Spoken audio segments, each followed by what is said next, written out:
ونستعينه ونستغفره ونعوذ بالله من شرور أنفسنا ومن سيئات أعمالنا. من يهده الله فلا مضل له ومن يضلل فلا هادي له.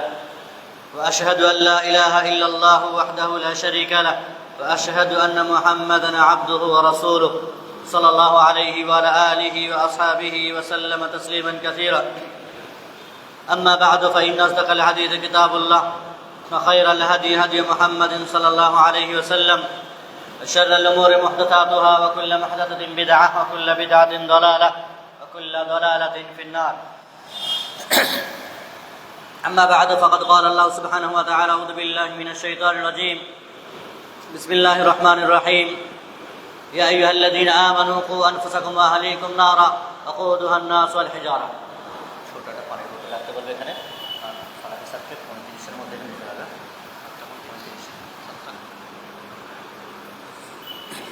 সম্মানিত ওলামায়ে কেরাম, সমবেত আমার প্রাণপ্রিয় দিন দরদি ভাই সকল এবং পর্দার অন্তরালে মা বোনেরা, যাবতীয় প্রশংসা স্তুতি আল্লাহ সুবহানাহু ওয়া তাআলার নিমিত্ত, আলহামদুলিল্লাহ। অতঃপর প্রিয় নবী জনাবে মুহাম্মদুর রাসূলুল্লাহ সাল্লাল্লাহু আলাইহি ওয়াসাল্লামের উপর সালাত ও সালাম কত দরুদ নাযিল হোক। আল্লাহুম্মা আমিন। আল্লাহুম্মা সাল্লি আলাইহি, আল্লাহুম্মা বারিক আলাইহি, আল্লাহুম্মা সাল্লি ওয়া সাল্লিম আলা নবিয়িনা মুহাম্মদ ওয়া আলা আলিহি ওয়া সাহবিহি ওয়া সাল্লাম।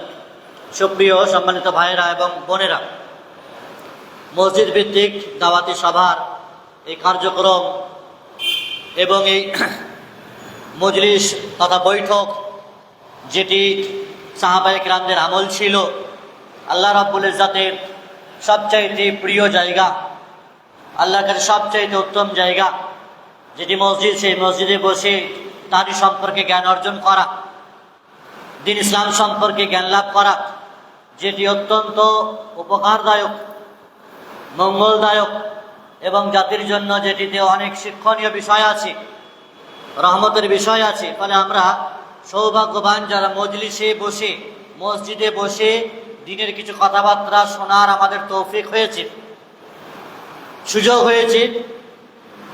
আল্লাহ রাব্বুল ইজ্জত সুযোগ এবং সময় আমাদেরকে দান করেছেন, এই জন্য আমরা তার প্রশংসা প্রতিনিয়ত করব। আওয়াজ পরিষ্কার বোঝা যাচ্ছে? বোঝা যাচ্ছে আওয়াজ পরিষ্কার? কারণ ফ্যান চলছে তো, আবার বক্সের বুঝতে পারছি, বোঝা যাচ্ছে। সম্মানিত উপস্থিতি, যে বিষয়টি নিয়ে আলোচনা করার জন্য আমাকে মূলত আমি আদিষ্ট হয়েছি, সেটি হলো ইসলামের দৃষ্টিতে সন্তান প্রতিপালনের গুরুত্ব। সন্তান মানুষের জন্য একটি মূল্যবান সম্পদ এবং মূল্যবান নিয়ামত। পৃথিবীতে যত নিয়ামত আছে সেই সকল হীরা সমতুল্য, জহরত সমতুল্য একটি নিয়ামত হলো সন্তান। সন্তানই নন, বরং সুসন্তান। শুধু সন্তান বললে আমার ভুল হবে। সুসন্তান হচ্ছে আল্লাহর পক্ষ থেকে একটি বিরাট নিয়ামত। এই সন্তান সন্ততি দুনিয়ার একটি সৌন্দর্য, বাড়ি ঘরের পরিবারের একটি রৌনক, জিনাত।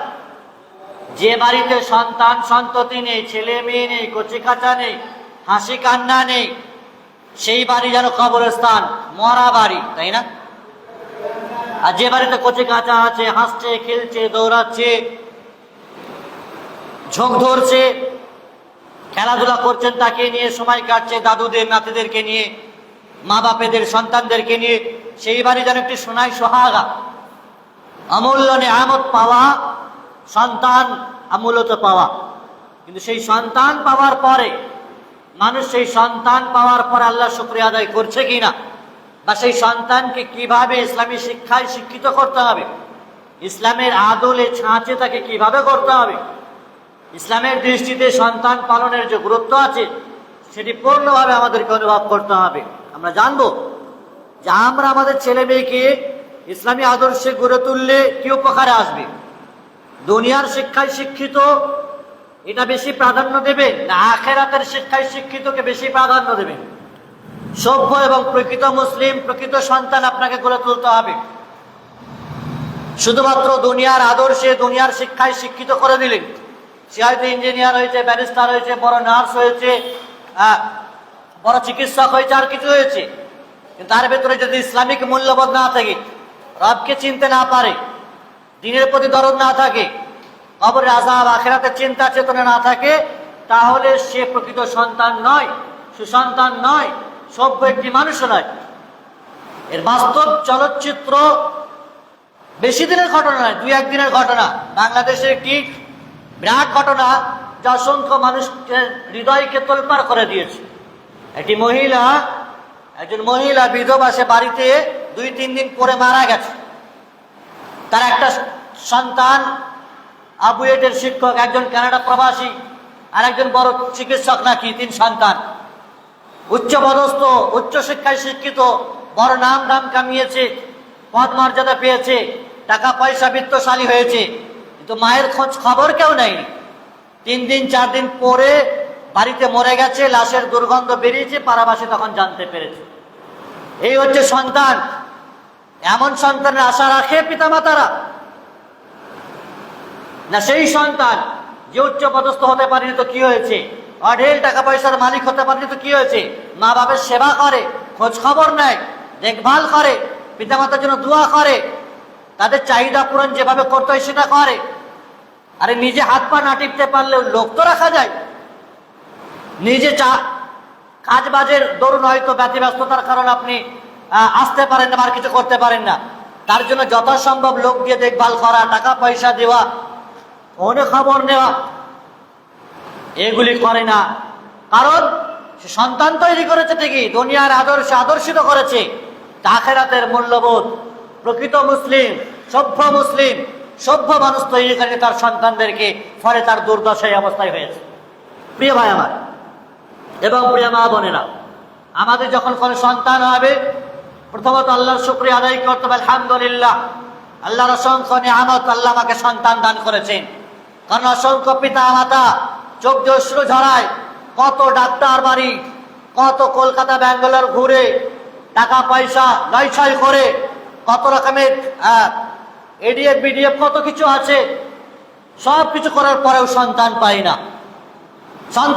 সন্তানের মধ্যে মহাব্বতের ভালোবাসার জিনিস তার ভাগ্যে জোটে না।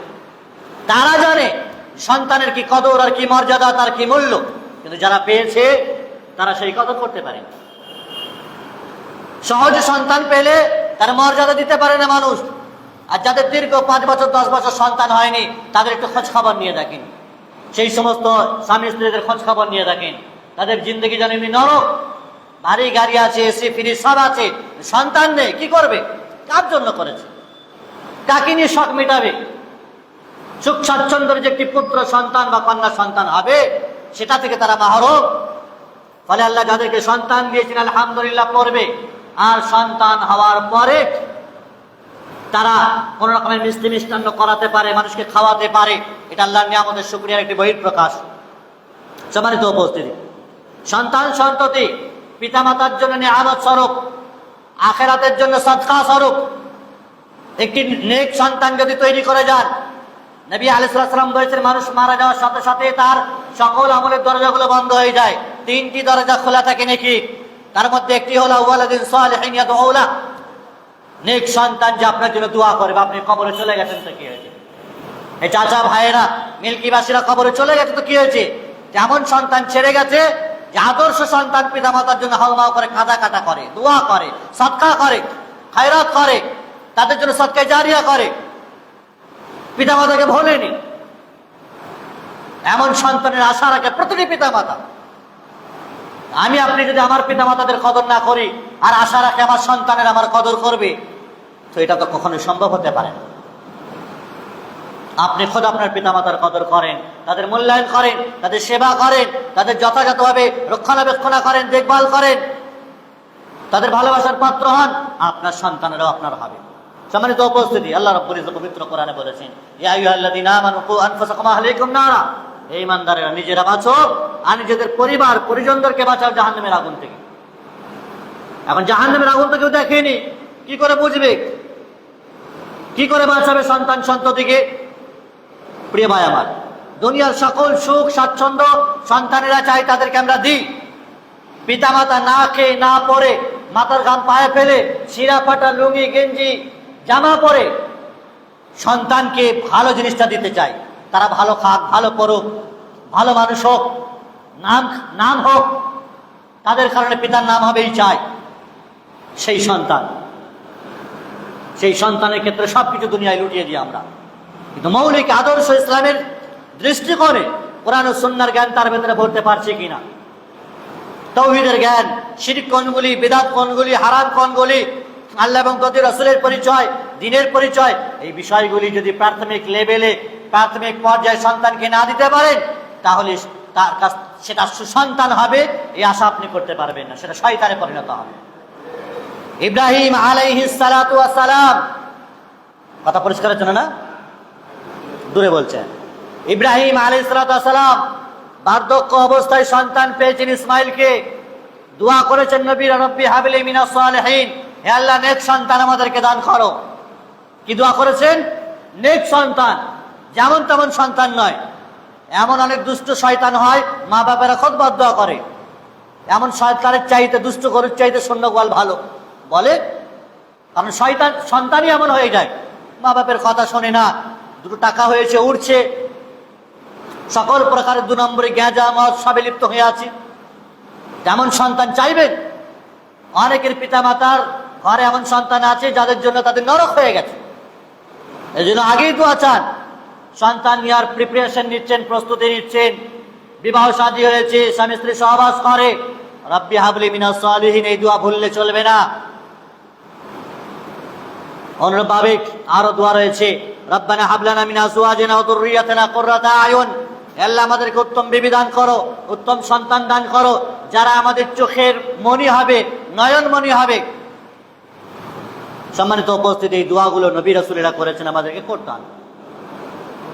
ইব্রাহিম আলাইহিস সালাম করেছেন এই দোয়া, পেয়েছেন ইসমাইলকে, পেয়েছেন সন্তান আমরাও পেয়েছি, হয়তো অনেকে না চাইতেই পেয়েছি, অনেকে চেয়ে পেয়েছি। কিন্তু সেই সন্তান হওয়ার পরে আপনার কি করণীয় আছে? দুনিয়াতে কোনো সন্তান যদি আগুনে ঝাঁপ দিতে যায়, পানিতে ডুবে মরতে যায়, হাতে ব্লেড অথবা চাকু নিয়ে খেলা করতে চায়, নিঃসন্দেহে প্রতিটি গার্জেন, অভিভাবক হাতে চাকু কেড়ে নেবে, ছুরি কেড়ে নেবে, ব্লেড কেড়ে নেবে, আগুন থেকে বাঁচানোর চেষ্টা করবে, পানি থেকে বাঁচানোর চেষ্টা করবে। সর্বপ্রকারের সুরক্ষা দেওয়ার জন্য পিতা মাতা মরিয়া হয়ে যায়। এমনকি অনেক মা বাপ তারা মারা গেছে তাদের সন্তানকে বাঁচানোর ক্ষেত্রে।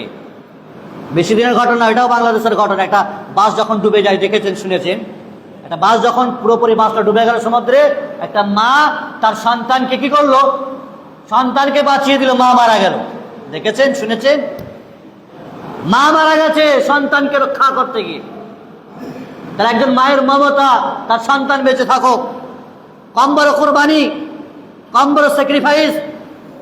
পিতা মাতা তাদের সর্বস্ব, তাদের কলজে নিংড়ানো ভালোবাসা তাদের সন্তানের জন্য দিয়ে থাকে। আর সেই সন্তান যখন বেজার হয়, বখাটে হয়, চোর ছাচর হয়, মা বাবার কথা শোনে না, কি দিন কি ইসলাম কিছুই করে না, চেষ্টা করে না, তার চাইতে বড় দুঃখ আর আফসোস কি হতে পারে? প্রিয় ভাই আমার, মা বাবা সহজ হলেও দায়িত্বশীল পিতা মাতা হওয়াটা কিন্তু সহজ নয়। কিয়ামতের কঠিন মুহূর্তে প্রত্যেকটি মানুষকে জিজ্ঞাসিত হতে হবে। নবী আলাইহিস সালাম বলেছেন, কুল্লুকুম রাইন কুল্লুকুম মাসউলুন আন রাইয়াতিহি, প্রত্যেকেই তোমরা জিম্মেদার, প্রত্যেককেই তার জিম্মেদারি সম্পর্কে কিয়ামতের দিন জিজ্ঞাসা করা হবে। মা সন্তান জন্ম দিয়েছ, সন্তান জন্ম দেওয়ার পর ইসলামিক আদলে ছাঁচে গড়ার জন্য মা কি পদক্ষেপ নিয়েছে, পিতা কি পদক্ষেপ নিয়েছে, এটা কিয়ামতের দিন জিজ্ঞাসিত হতে হবে তাদেরকে। সম্মানিত উপস্থিতি, পরে দায়িত্বশীল পিতা মাতা হতে হবে আমাদেরকে। প্রত্যেকটি মানুষকে কিয়ামতের দিন জিজ্ঞাসা করা হবে। নবী আলাইহিস সালাম বলেছেন, ইন্না লিওয়ালাদিকা আলাইকা হক, তোমার সন্তানের তোমার প্রতি হক আছে, সন্তানের প্রতি তোমার হক আছে।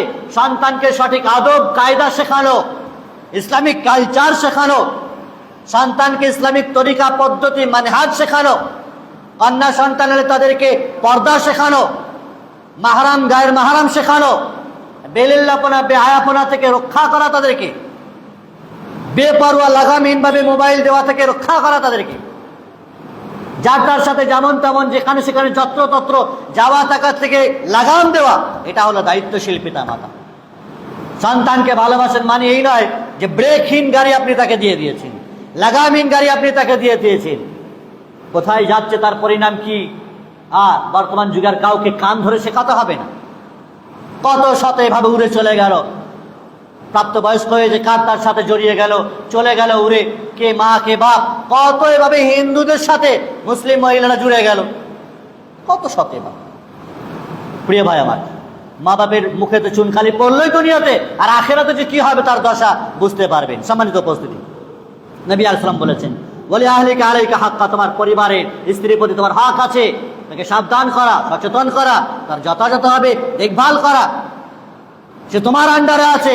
আর রিজালু কাওয়ামুনা আলান নিসা, নারীরা স্ত্রীরা পুরুষের আন্ডারে, পুরুষরা তাদেরকে ঠিকভাবে গাইড করবে, দেখভাল করবে। আপনি তাদের কথা মোতাবেক গাইড হবেন এমনটি না, আপনার অনুযায়ী তারা চলবে। নবী আলাইহিস সালাম বলেছিলেন, আল্লাহু তাবারাকা ওয়া তাআলা আবদান রাইয়াতান কাল্লাতাও কাসরাত ইল্লা সাআলাহু আল্লাহু তাআলা, আল্লাহ তাআলা তার বান্দাদের মধ্যে যাকে কম বেশি কোনো দায়িত্ব দেন তাকে সে বিষয়ে কিয়ামতের দিন কিন্তু জিজ্ঞাসা করবেন। সম্মানিত উপস্থিতি, সন্তান প্রথমত হওয়ার জন্য দোয়া করতে হবে, আল্লাহ তাআলা নেক সন্তান দান করো আমাকে, রব্বি হাবলি মিন লাদুনকা যুররিয়াতান তাইয়্যিবা, আল্লাহ উত্তম সন্তান আমাকে দান করো। এইভাবে নবী রাসূলুল্লাহ যে দোয়া করেছেন আপনি দোয়া করবেন। সন্তান হলো, দোয়া করেছেন অথবা করেননি, সন্তান হয়ে গেছে, সন্তানের জন্য কখনো বদদোয়া করবেন না, সন্তানকে বোঝাবেন, চাই সে কন্যা হোক অথবা পুত্র হোক, তাদেরকে বোঝাতে হবে। কোনো সময় তাদের জন্য বদদোয়া করা যাবে না। নবী আলাইহিস সালাম বলেছেন, লা তাদউ আলা আনফুসিকুম ওয়ালা তাদউ আলা আওলাদিকুম, নিজেদের উপর কখনো বদদোয়া করে না।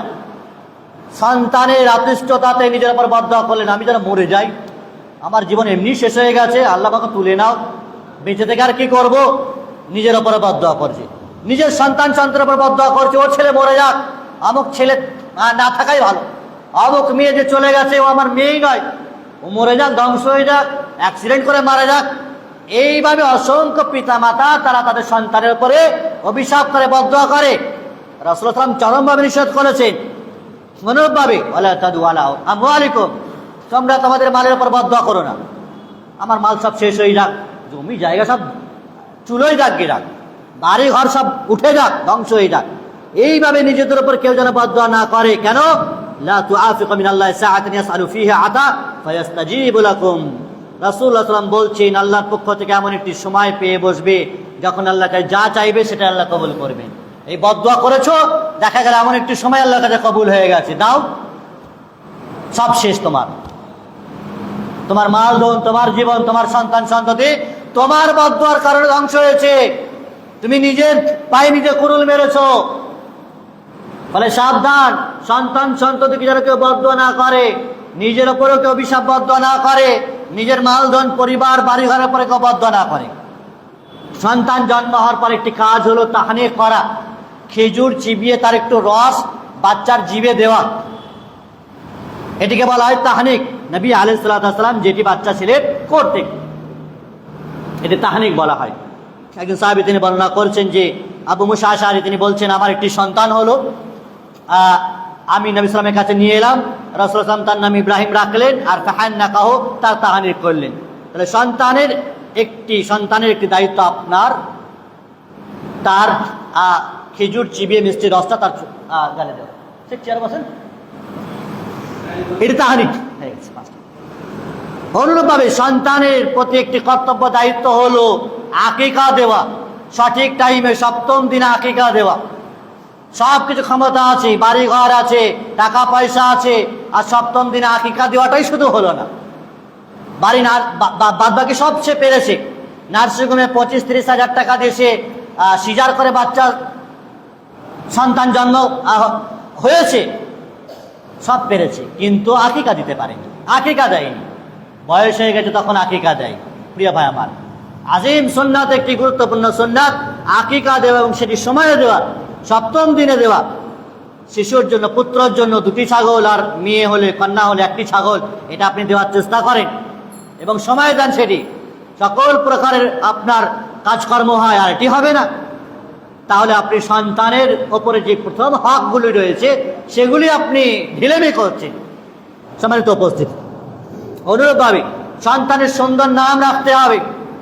সন্তান জন্ম হয়েছে, আদর করে লালটু মন্টু রাখলে হবে না, আর বিউটি টিউটি রাখলে হবে না, নাইস আর এইসব রেখে লাভ নেই।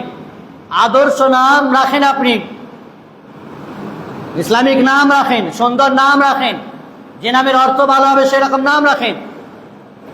সন্তানদের ক্ষেত্রে বলা হয়েছে আল্লাহ রাব্বুল ইজ্জতের কাছে সবচেয়ে প্রিয় নাম আব্দুল্লাহ এবং আব্দুর রহমান। সাহাবীদের নাম, নবীদের স্ত্রীদের নাম, এই সমস্ত নামগুলো রাখেন। যা তা নাম রেখে আপনাকে সাময়িক ভালো লাগলেও দুনিয়াতে আপনি হয়রানি পেরেশানির শিকার হবেন, তা দেখতে পাচ্ছেন। এখন এক একটা মানুষের দুটো করে নাম, গ্রামের লোকই চেনে না তো সরকার কি করে চিনবে? পাশের বাড়ির লোকই চেনে না। এই ২-১০টা একটা খারাপ নাম, একটা ভালো নাম, এইভাবে ১৪টা নাম রাখবেন তো ১৪ জায়গায় হয়রানি শিকার হবেন। একটা নাম রাখেন, সুন্দর রাখেন। প্রিয় ভাই আমার, এই জন্য সুন্দর নাম রাখা একটি সন্তানের হক। অনুরূপভাবে অমুসলিমদের সাথে সম্পৃক্ত সামঞ্জস্যপূর্ণ কোনো নাম যেন কেউ না রাখে, কেউ না রাখে। নচেৎ মান তাশাব্বাহা বিকওমিন ফাহুয়া মিনহুম, ওই হাদিসের আওতায় সে পড়ে যাবে। তাদের মতো নাম রাখা, তাদের মতো কালচার গ্রহণ করা, তাদের মতো মুখে ভাত, মুখে ক্ষীর দেওয়া, 7 মাসে মানে খাবার দাবার, 7 মাসে কোনো আয়োজন করা, ভাত খেতে শিখলে কোনো আয়োজন করা, জন্মদিন পালন করা, এই ধরনের বদমাইশিপূর্ণ কাজকর্ম, যখন ইসলামিক রীতিনীতি, এগুলো থেকে বাঁচতে হবে। সম্মানিত উপস্থিতি, অনুরূপভাবে সুশিক্ষা দান করা সন্তানের প্রতি একটি হক আর কর্তব্য হলো তাকে কোরআন এবং সুন্নাহ মোতাবিক যে ইলম আছে সে ইলম তাকে প্রথমত দেওয়া, তাওহীদ তাকে চেনানো। ইকরা বিসমি রাব্বিকাল্লাযী খালাক, আল্লাহকে চেনান তাকে, আল্লাহর নামে পড়া শেখান তাকে, শরীয়তের ইলম তাকে শেখান, কোরআন এবং সুন্নাহর শিক্ষা জ্ঞান অর্জন, এটি হবে প্রথম কাজ আপনার, যা স্রষ্টাকে চিনতে শেখাবে, নবীকে চিনতে শেখাবে, দ্বীন ইসলামকে চিনতে শেখাবে। যে শিক্ষার মাধ্যমে কবরের জগৎ আপনার সামনে থাকবে, আখিরাতের চিত্র আপনার সামনে থাকবে, জান্নাতের চিত্র আপনার সামনে থাকবে, সেই শিক্ষা আপনাকে শেখাতে হবে। অনুরূপভাবে শিষ্টাচার শিক্ষা দেওয়া, আদব কায়দা শিক্ষা দেওয়া, কার সাথে কিভাবে কথা বলতে হবে, ভদ্রতা, সহানুভূতি, এই যাবতীয় বিষয়গুলো তাকে শেখাতে হবে।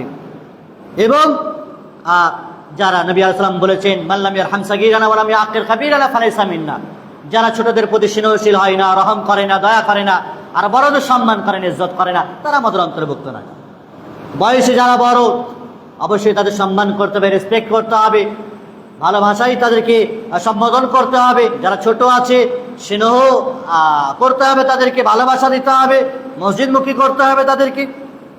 সন্তানকে ইবাদত পালনের প্রশিক্ষণ দিতে হবে। ছোট ছেলে মেয়ে আছে তাদেরকে মসজিদে নিয়ে আসেন, আপনার দেখা দেখি তারা নামাজ পড়বে।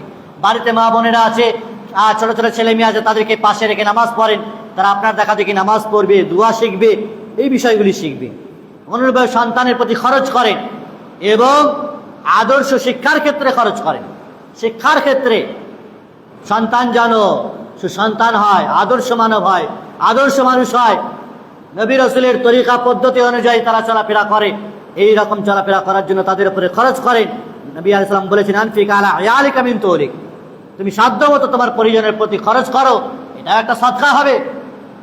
ফলে পরিবার পরিজনের উপরে আমাদেরকে খরচ করতে হবে যাতে করে তারা ভালো হয় আর দ্বীনি শিক্ষা অর্জন করতে পারে। এই বিষয়গুলি আমরা মাথায় রাখবো যে সন্তান সন্ততির ইসলামিক দৃষ্টিকোণ থেকে তাদেরকে আমরা কিভাবে দেখভাল করব, কিভাবে প্রতিপালন করব, কিভাবে তারা আদর্শ সন্তান সন্ততি হবে, এটি আমরা মাথায় রাখবো। আল্লাহ রাব্বুল ইজ্জতের কাছে দোয়া করব তিনি যেন আমাদের সকলকে যাদেরকে আল্লাহ তাআলা সন্তান দেন তাদেরকে সুসন্তান আল্লাহ রাব্বুল ইজ্জত দান করেন, এবং যাদেরকে সন্তান দান করেছেন আল্লাহ রাব্বুল ইজ্জত তাদেরকে সেই সন্তানগুলোকে যেন সঠিক দ্বীনের পথে পরিচালনা করার তৌফিক দান করেন। পিতা মাতাদেরকে, অভিভাবকদেরকে সচেতন অভিভাবক হওয়ার তৌফিক দান করেন, এবং সন্তান সন্ততিকে কোরআন সুন্নাহ শিক্ষায় শিক্ষিত হওয়ার জন্য যথেষ্ট সাধ্যমতো খরচ করার তৌফিক দান করেন। আল্লাহ রাব্বুল ইজ্জত আমাদের সমাজকে উত্তম সমাজ, আদর্শ সমাজ এবং সকলকেই কোরআন ও সুন্নাহর পথে পরিচালিত হওয়ার পূর্ণ তৌফিক দান করেন। আমিন। সাল্লাল্লাহু আলাইহি ওয়া সাল্লাম বারাকা আলা আবদিহি ওয়া রাসূলিহি নবিয়িনা মুহাম্মদ ওয়া আলা আলিহি ওয়া সাহবিহি ওয়া সাল্লাম।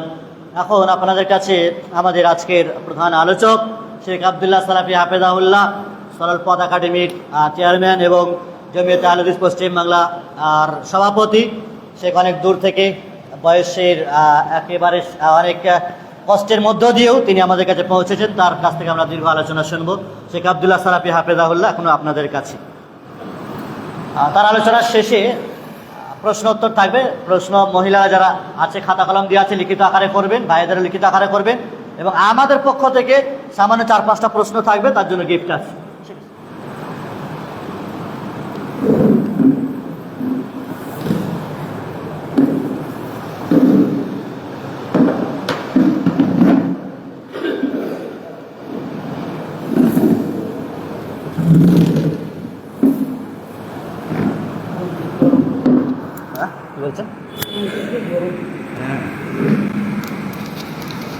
ইফতারের মতো কাপড়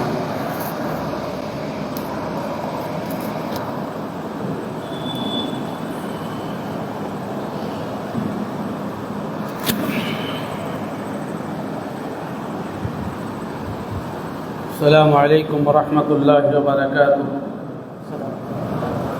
إن الحمد لله نحمده ونستعينه ونستغفره ونعوذ بالله من شرور أنفسنا ومن سيئات أعمالنا. من يهد الله فلا مضل له ومن يضلل فلا هادي له. وأشهد أن لا إله إلا الله وحده لا شريك له وأشهد أن محمدًا عبده ورسوله. أما بعد، أعوذ بالله من الشيطان الرجيم. بسم الله الرحمن الرحيم.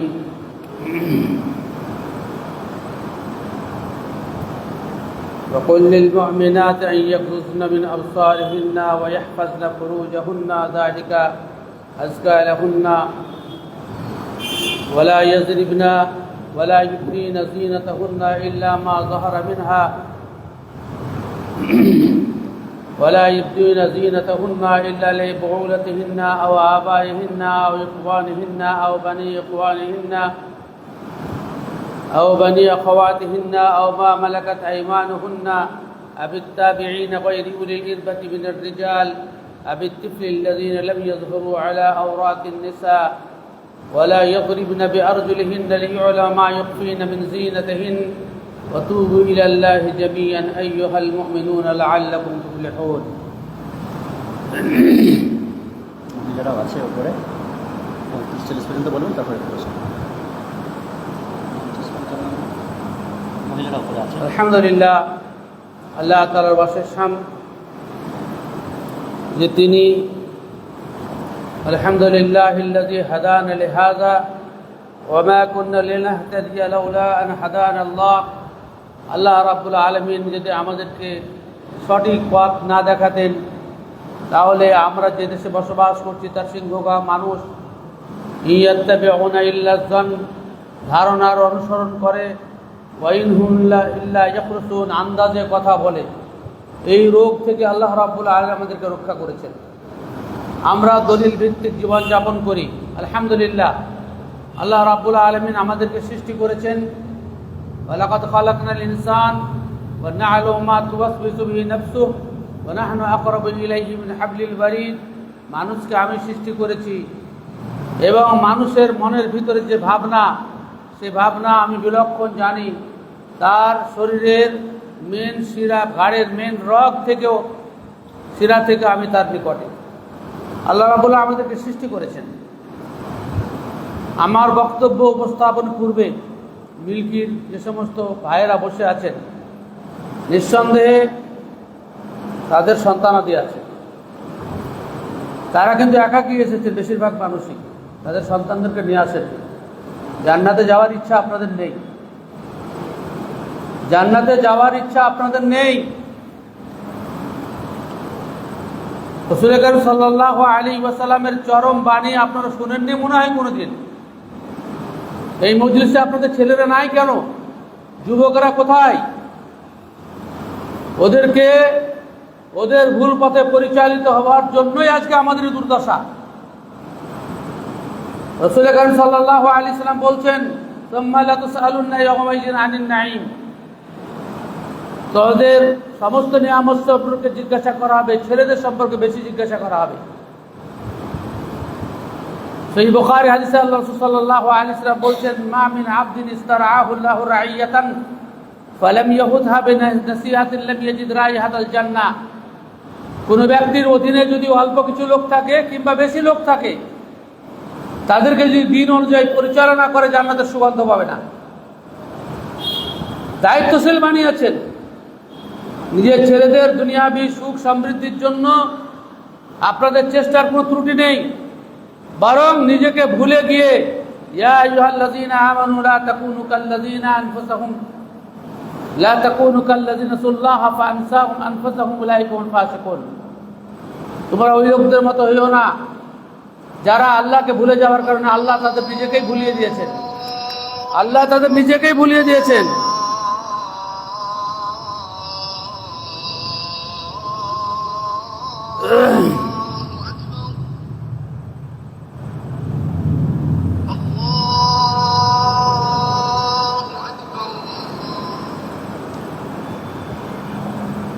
নিজের ভবিষ্যৎ, নিজের আখেরাত, নিজের পরকাল কি হবে, খুব কম মাতা পিতার চিন্তা ভাবনা আছে।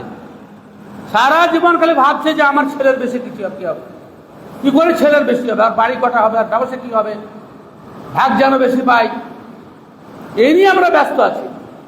এটা একটা শাস্তি, জানে কোরআনে যে সূরা হাসরে পড়েছি, এটা একটা শাস্তি।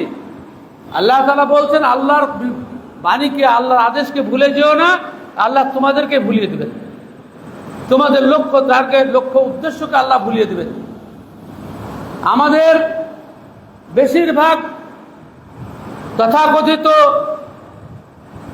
আর-রিজাল কাওয়ামুনা আলান নিসা, যাদের সম্পর্কে রিজাল, পুরুষের নেতা, এরা নিজের দায়িত্ব কর্তব্য সম্পর্কে ভুলে বসেছেন, নিজেকে ভুলে বসেছেন। আপনার ছেলেদেরকে আজকে মসজিদে কেন নিয়ে আসেননি, কৈফিয়ত কাল কিয়ামতের মাঠে লাগবে। আমি তো একটা সাধারণভাবে বলছি আপনাকে, জান্নাতের সুগন্ধ পাওয়া যাবে না। আপনি ভালো মানুষ থাকবেন আর ছেলেদেরকে ইচ্ছা মতো চলতে দিবেন, শরীয়তের কোনো অপশন নাই। মরু আওলাদাকুম বিসসালাতি ওয়া আবনাউ সাব'i সিনিন ওয়াজরিবুহুম আলাইহা ওয়া আবনাউ 10 সিনিন ওয়া ফাররিকু বাইনাহুম ফিল মাযাদি। সন্তান 7 বছর হলে নামাজের আদেশ দাও, 10 বছর নামাজের পিটুন দাও, আলাদা বিছানায় শুতে দাও। রাসূল উমর রাদিয়াল্লাহু তাআলা বলছেন লা তারফা আসাকা আনহুম আদাবান, ছেলে মেয়েদের উপর থেকে আদবের লাঠি, সৎ করে তৈরি করার লাঠি কোনো সময় নামিয়ে রাখবে না। সৎ পথে না চলে পিটুন দেবে। খুব মায়া লাগছে না? এই ছেলে মেয়েরাই আপনার একদিন জাহান্নামে যাওয়ার কারণ হইবে, আপনার নিজের জাহান্নামে নিয়ে যাবে। সেজন্য আল্লাহ তাআলা কোরআনে স্পষ্ট করেছেন। আমি অন্য বিষয় বলবো, শুধু এখানে যুবকদের অনুপস্থিতির কারণে আপনাদেরকে বলছি। আল্লাহ তাআলা নিজে বলছেন ইয়া আইয়ুহাল্লাযীনা আমানু লা তাত্তাখিযু আবাআকুম ওয়া আবনাআকুম আউলিয়া ইন ইসতাহাব্বুল কুফরা আলাল ঈমান। এমন বাপ এবং এমন ছেলেদের সাথে ভালোবাসা রাখবে না যারা ঈমানের উপরে কুফরকে অগ্রাধিকার দেয়। যারা কুফরকে অগ্রাধিকার দেয়, দ্বীনকে ভালোবাসে না, এমন ছেলেদের সাথে যারা ভালোবাসা রাখে, আল্লাহ তাআলা বলছেন ফাউলাইকা হুমুজ যালিমুন, তারাই হচ্ছে জালিম। সহিহ বুখারীর হাদিসে আব্দুল্লাহ ইবনে ওমর রাদিয়াল্লাহু তাআলা আনহু একটা কথার কারণে আমৃত্যু ছেলের সাথে কথা বলেননি। অপরাধটা কি ছিল? রাসূল আকরাম সাল্লাল্লাহু আলাইহি ওয়াসাল্লাম বলছেন মেয়েরা মসজিদে নামাজ পড়তে আসলে বাধা দেবে না, লা তামনু ইমা আল্লাহি মাসাজিদাল্লাহ।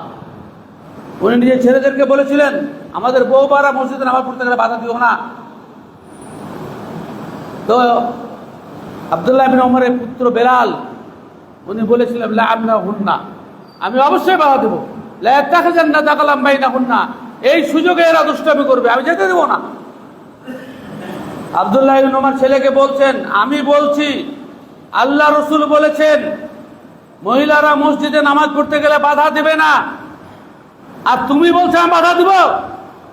যে ছেলে রাসূলের কথার উপরে কথা বলে তার সাথে আমি কথা বলবো না। কামা কাল্লামাহু হাত্তা মাত, আমৃত্যু শেষের সাথে কথা বলেনি, দুনিয়া থেকে চলে গেছেন, উদুষ্ট ছেলের সাথে কথা বলেনি যে রাসূলের কথার উপরে কথা বলে। আহলে হাদিস তো হয়েছেন, আমরা তো আহলে হাদিস হয়েছি। আহলে হাদিসদের গ্রাম গোটা পশ্চিম বাংলায় যে কোনো বেদাতের গ্রাম থেকে কোনো অংশ ভালো নাই। আমি গোটা পশ্চিম বাংলা ঘুরি, বেনামাজির সংখ্যা 99%। আহলে হাদিস, আহলে হাদিস আর বেনামাজি হয়। আহলে শব্দের অর্থ হাদিস কোরআন ছাড়া চলে না। আহলে শব্দের অর্থ হচ্ছে হাদিস কোরআন ছাড়া যারা চলে না তারাই আহলে হাদিস। আর গ্রামে বেনামাজি, শরীয়ত মানে না, তাও আহলে হাদিস। আশ্চর্য ব্যাপার। হ্যাঁ, যাই হোক, আমি আজকে বলে গেলাম, বয়স এখন 68 চলছে। আমি তো শুধু আজরাইলের মালাকুল মউতের আসার অপেক্ষায় আছি। হ্যাঁ, কখন আল্লাহ পাঠাচ্ছে। আমার আর দুনিয়াতে থাকার কোনো ইচ্ছা নাই, কোনো শখও নাই, কোনো কিছু নাই। আল্লাহ যতদিন রেখেছেন।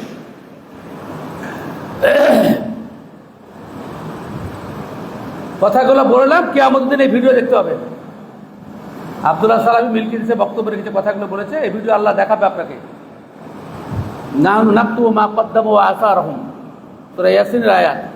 আল্লাহ তাআলা বলছেন যে ওরা যা করছে তা তো লিখবই, এবং যে সমস্ত চলাফেরা হলো সেগুলোকে আমি ভিডিও করে দেখাবো।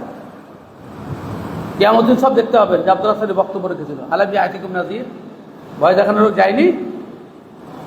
বলে গিয়েছিল তো, আমরা এটাকে হালকা ভেবেছিলাম, মিথ্যা ভেবেছিলাম। হ্যাঁ, সূরা মুলকে আছে। পরবর্তী যে কোনো সভাতে নিজের ছেলেদেরকে যুক্ত করবেন, জাহান্নামে যাওয়ার জন্য এটাই যথেষ্ট। একজন নামাজি মানুষের জাহান্নামের জন্য এটাই যথেষ্ট যে নিজের ছেলেদেরকে দিনের কাজে পরিচালিত করেনি।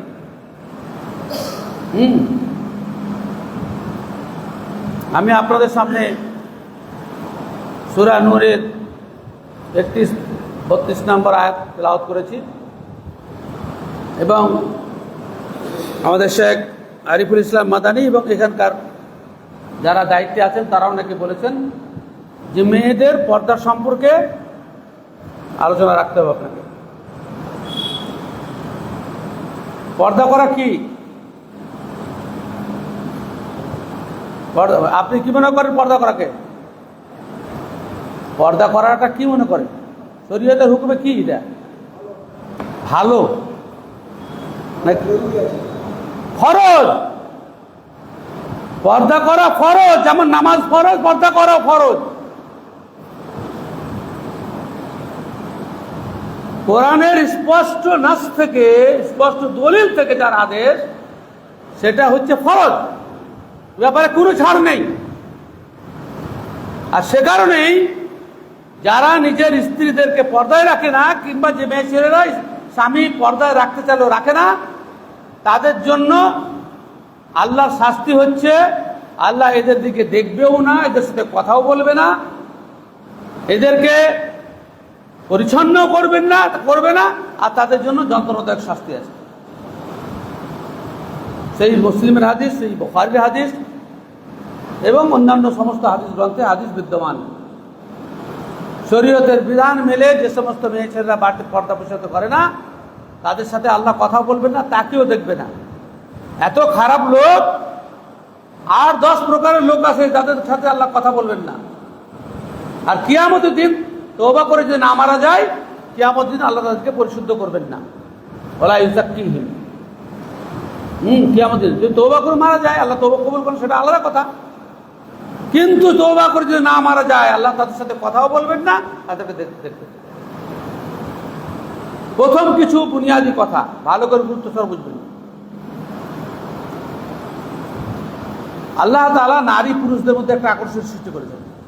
সে বাপ হোক, বিটি হোক, স্বামী স্ত্রীর ব্যাপারটাই তো আলাদা ছেড়ে দিলাম, বোন হোক, নারী পুরুষ যখনই কোনো এক জায়গায় মিলিত হবে, সে যেই হোক না কারো সম্পর্কে, মা, খালা, ফুফু পর্যন্ত যেই হোক, শয়তান মাঝখানে ঢোকে, মনের ভিতরে খারাপ ভাবনা সৃষ্টি করে।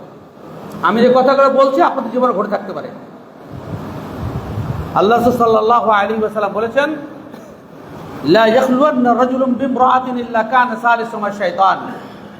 কোন পুরুষ, যে কোনো নারীর, স্ত্রী বাদ দিয়ে, যে কোনো নারীর সাথে নির্জনে মিলিত হলে তৃতীয় ব্যক্তি শয়তান থাকে, মনের ভিতরে খারাপ ভাবনা সৃষ্টি করে, বারবার নজর উঠার জন্য উৎসাহিত করে, বিভিন্ন স্পর্শকাতর জায়গায় দেখা এবং উপভোগ করার জন্য উৎসাহিত করে থাকে। এটা শয়তানের কাজ। আল্লাহ সাল্লাল্লাহু আলাইহি ওয়াসাল্লাম একটা হাদিস আছে, আল মারআতু আওরাতুন ফাইজা খারাজাত ইস্তাশরাফাহা শাইতান। মেয়ে ছেলেদের আপাদ মস্তক হচ্ছে গোপনীয় বিষয়। আল্লাহ তাদেরকে ওভাবে সৃষ্টি করেছেন। ফাইজা খারাজাত, যখন সে বের হয়, ইস্তাশরাফাহা শাইতান, শয়তান তাকে আকর্ষণীয় করে তোলে। তখন এই পরিস্থিতিতে ওই মেয়েটা আল্লাহর অনুগ্রহের নিকটবর্তী থাকে, আল্লাতী ফি কারি বাইতিহা, যে মেয়েটা বাড়ির ভিতরে অবস্থান করে, বাড়ির গভীর অবস্থা করে। মেয়েদের পর্দার বিষয়টাকে, যদিও ছেলে মেয়ে উভয়ের জন্য পর্দা ফরজ, শুধু মেয়েদের জন্য নয়, ছেলেকেও পর্দা করতে হবে, মেয়েকেও পর্দা করতে হবে। প্রত্যেকের পর্দার সিস্টেম পৃথক পৃথক। এই হাসছো কেন?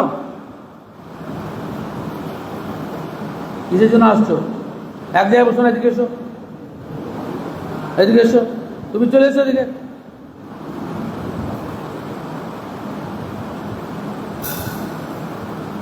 পিছনে বসে আছেন, এখানে হাওয়া আছে অনেক। এগিয়ে চলে আসেন, এগিয়ে চলে আসেন। ফ্যানটা বেশি আছে, কাছে আছে। পিছন দিক থেকে এগিয়ে চলে আসেন না, সামনে এখানে তো হাওয়া বেশি আছে, অনেক কটা ফ্যান আছে। হ্যাঁ? সামনে বসে থাকলে বেশি মহব্বত বাড়বে, আপনারা এত দূরে থাকেন কি করে হবে? পলায়ন সেজে ঘৃণ্য ভীরুতা ও অগ্রসরে ঈমান। নজরুল বলেছিল, নজরুল পরবর্তী জীবনে দুনিয়ার খপ্পরে পড়ে জীবনটাকে বিনষ্ট করেছে, কিন্তু বড় বড় আলেমদের থেকে কোরআন বেশি বুঝতো। এমন এমন কথা বলেছে, যদিও পরে সে গুমরা হয়ে গেছে, পথভ্রষ্ট হয়ে গেছে, আর কবিরা গুমরা হয় বেশি। পলায়ন সেজে ঘৃণ্য ভীরুতা, অগ্রসরে ঈমান, পালাবি কোথায় তাকদীর হতে নাহিক পরিত্রাণ। হ্যাঁ, আর রাসূল সাল্লাল্লাহু আলাইহি ওয়াসাল্লাম একটা হাদিসে বলতেন, মা যালা কওমুন ইয়াতাআখারুনা আনিস সালাত ওয়া আনিস সাফিল আউয়াল ইয়াখিরুহুমুল্লাহ। কিছু লোক আছে যারা সবসময়তে নামাজে দেরিতে আসে আর প্রথম কাতার থেকে দাঁড়াতে চায় না, পিছনে দাঁড়ায়। তা আল্লাহ তাআলা তাদেরকে নিজের রহমত থেকে দূর করে দেবেন। হ্যাঁ, তাদের রহমত থেকে দূর করে দেবেন। কিছু লোক জুমার দিনে এসে পিছনে বসবে, আর মনটাকে আল্লাহ তাআলা প্রথম কাতারে ফার্স্ট বেঞ্চে যে সমস্ত ছাত্ররা বসে শিক্ষকের কথা বেশি বুঝতে পারে, আর পিছনে যারা বসে শয়তান তাদের সুরসুরি দেয়, ঘুমায়, মনটাকে ওটার দিকে নিয়ে যায়। সেজন্য ভালো কিছু শিখতে হলে আগে বসতে হবে, পিছনে বসবেন, আপনার সুযোগ আছে অন্যায় করার। আর সামনে বসলে আপনি ইচ্ছা করলেও বকুনি খাবেন, করতে পারবেন না। এটা একটা বাড়তি লাভ না ক্ষতি আমাদের, সেটা সবসময় আগে বসতে হবে। যাই হোক, তো আল্লাহ তাআলা নারী পুরুষের এই আকর্ষণ যদি সৃষ্টি না করতেন, কেউ বিয়ে করতো না, কেউ বিয়ে করতো না। এই আকর্ষণ যদি সৃষ্টি না করতেন, জুইয়ানা লিন-নাসি হুব্বুশ শাহাওয়াতি, এই কি ব্যাপার রাখো, এখন সরাবেন, এগুলো ভুল করেন কেন? শুধু খাওয়া খাওয়া খাওয়া ছাড়া কোনো কিছু নেই। নামাজের পরে পরে চাটা দিতেন, এত লেট করে শেষে দিবেন না, শেষে দিবেন। এখন আর দিয়ে যাবেন, নামাজ শেষ হলে যখন তখন তো দিয়ে দিয়ে দেবেন। আর চা না খেলাম তো কি হলো? চা যদি না খায় তো কি হলো? নামাজের পর অনেক সময় ছিল। আজকে যদি সভা না হতো, এসা পর্যন্ত কেউ চা দিত? আচ্ছা, সভা করলে চা দিতে হবে কেন? আশ্চর্য ব্যাপার।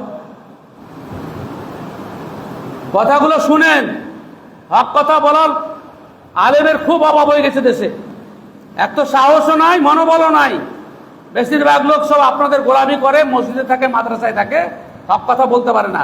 আব্দুল্লাহ সালাফিকে আল্লাহ তাআলা আরেক হওয়ার 5 বছরের মধ্যে স্বাধীন করে দিয়েছে। আমি মুক্ত, স্বাধীন, বাধা বন্ধনহীন, কেউ আমাকে আটকাতে পারবে না, কেউ কিছু বাধা দেওয়ার কোনো ক্ষমতা নেই। আমি কাউকে চাকরিও করি না, কোনো কিছু না, আলহামদুলিল্লাহ। হক কথা বলার লোকের খুব অভাব। আল্লাহ তাআলা নারী ও পুরুষের মধ্যে যে আকর্ষণ সৃষ্টি করেছেন, এটা সকলের ক্ষেত্রে। না হলে কোরআন মাইতে আল্লাহ রাব্বুল আলামিন ছেলেদের জন্য বলছেন, নিজের ছেলে, নিজের পেটের ছেলে, নিজের পেটের ছেলে, যে ছেলেটা মায়ের উদর থেকে জন্মগ্রহণ করেছে, তার জন্য 3টা পর্দার টাইম ঘোষণা করছে। 3টা পর্দার টাইম ঘোষণা করছে। কোন ছেলেগুলা? যারা এখনো সাবালক হয়নি, বড় হয়নি, ওই ছেলেদের জন্য। আপনার নিজের ছেলের পর্দা কোরআন মাজিদে সূরা নূরে বিদ্যমান, যে তোমাদের ছেলেরা, যে ছেলেরা লাম ইয়াবুল হুলমা, যারা এখনো বয়স বড় হয়নি, এরা মায়ের ঘরে ঢুকতে, খালার ঘরে ঢুকতে, বোনের ঘরে ঢুকতে গিয়ে 3টা টাইমে স্পেশাল অনুমতি প্রার্থনা করবে। আসবো? সালাসা আওরাতিল লাকুম, 3টার সময়। একটা হচ্ছে এশার পর, একটা ফজরের আগে, আর একটা হচ্ছে জোহরের পর, দুপুরে খাওয়া দাওয়া তো বিশ্রামের সময়। সালাসা আওরাতিল লাকুম। বলেন, আল্লাহ তাআলা মানুষকে সৃষ্টি করেছে, উনি নিজের ছেলেকে বলছেন যে মায়ের ঘরে ঢুকতে গেলে, যে ছেলে বড় হয়নি, তাদের জন্য মায়ের ঘরে ঢুকতে গেলে অনুমতি চাইতে হবে 3টা টাইমে। অন্য সময়তে অনুমতি নাই, অন্য সময় অনুমতি প্রার্থনা করার প্রয়োজন নাই। তাহলে ছেলেরা অনুমতি, বাচ্চা ছেলেরা পর্যন্ত মায়ের ঘরে যে সমস্ত পর্দা করে না, আজকাল আমাদের টাউন বাজারে একই ঘরে সব থাকে, প্রত্যেকটা জিনিস নোট করে, এদের চরিত্র খারাপ হয়ে যায়। মা বাপকে সেজন্য পরিষ্কার বলছে 10 বছর বয়স হয়ে গেলে তারা যেন ভাই বোন আলাদা বিছানে শয়, আলাদা আলাদা ঘরে শয়। ফাররিকু বাইনাহুম ফিল মাযাজি। হ্যাঁ, শেখ মতিউর রহমানের কালকে বক্তব্য শুনছিলাম সোশ্যাল মিডিয়াতে। আমাদের ধুলিয়ান এলাকা থেকে সম্ভবত এক ব্যক্তি প্রশ্ন করেছে যে বাপের মেয়ে কোরআনের হাফেজা, ওরা কোরআন হেফজ করেছে, বাপ সামলাতে পারেনি, নিজের মায়ের সঙ্গে ব্যবচার করেছে, এর শরীয়তের বিধান কি? মেয়েটাকে হাফেজা করেছে, কোরআনের হাফেজা করেছে, আর সেই বাপ তার সাথে খারাপ আচরণ করেছে। উনি পেটে সন্তান জন্য 4 মাসে। মতিউর রহমান সাহেব তার ডিটেলস ফতোয়া প্রদান করলেন, যে ফতোয়া আমাদেরও জানা, কিন্তু ব্যাপারটা যেটা হচ্ছে, আমি এই ঘটনা প্রবাহের কারণেই বলছি যে মেয়েরা বাপের কাছেও সুরক্ষিত নয় কোরআনের বর্ণনা অনুযায়ী। হ্যাঁ, কেননা লা ইয়াখলুওয়ান্না রাজুলুম বিমরাআতিন ইল্লা কানা সালিসুহুমা শাইতান, নির্জনে একসাথে থাকা যাবে না। আল্লাহ তাআলা পুরুষদেরকে পর্দার নির্দেশ দিয়েছেন। কতজন আমরা পর্দা করি? এখান থেকে বাঁচা খুব মুশকিল বর্তমান সময়ে।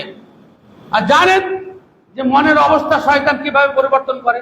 ইউসুফ আলাইহিস সালাতু ওয়াস তাসলিম বলেছিলেন, লা উবাররিউ নাফসি, হ্যাঁ, ইন্নান নাফসা লা আমারাতুন বিসসু, আমি নিজের মনকে ভালো বলবো না, কারণ মন সবসময় ভালো কাজের প্রতি আগ্রহী, সে ভালো কাজ করতে ভালোবাসে।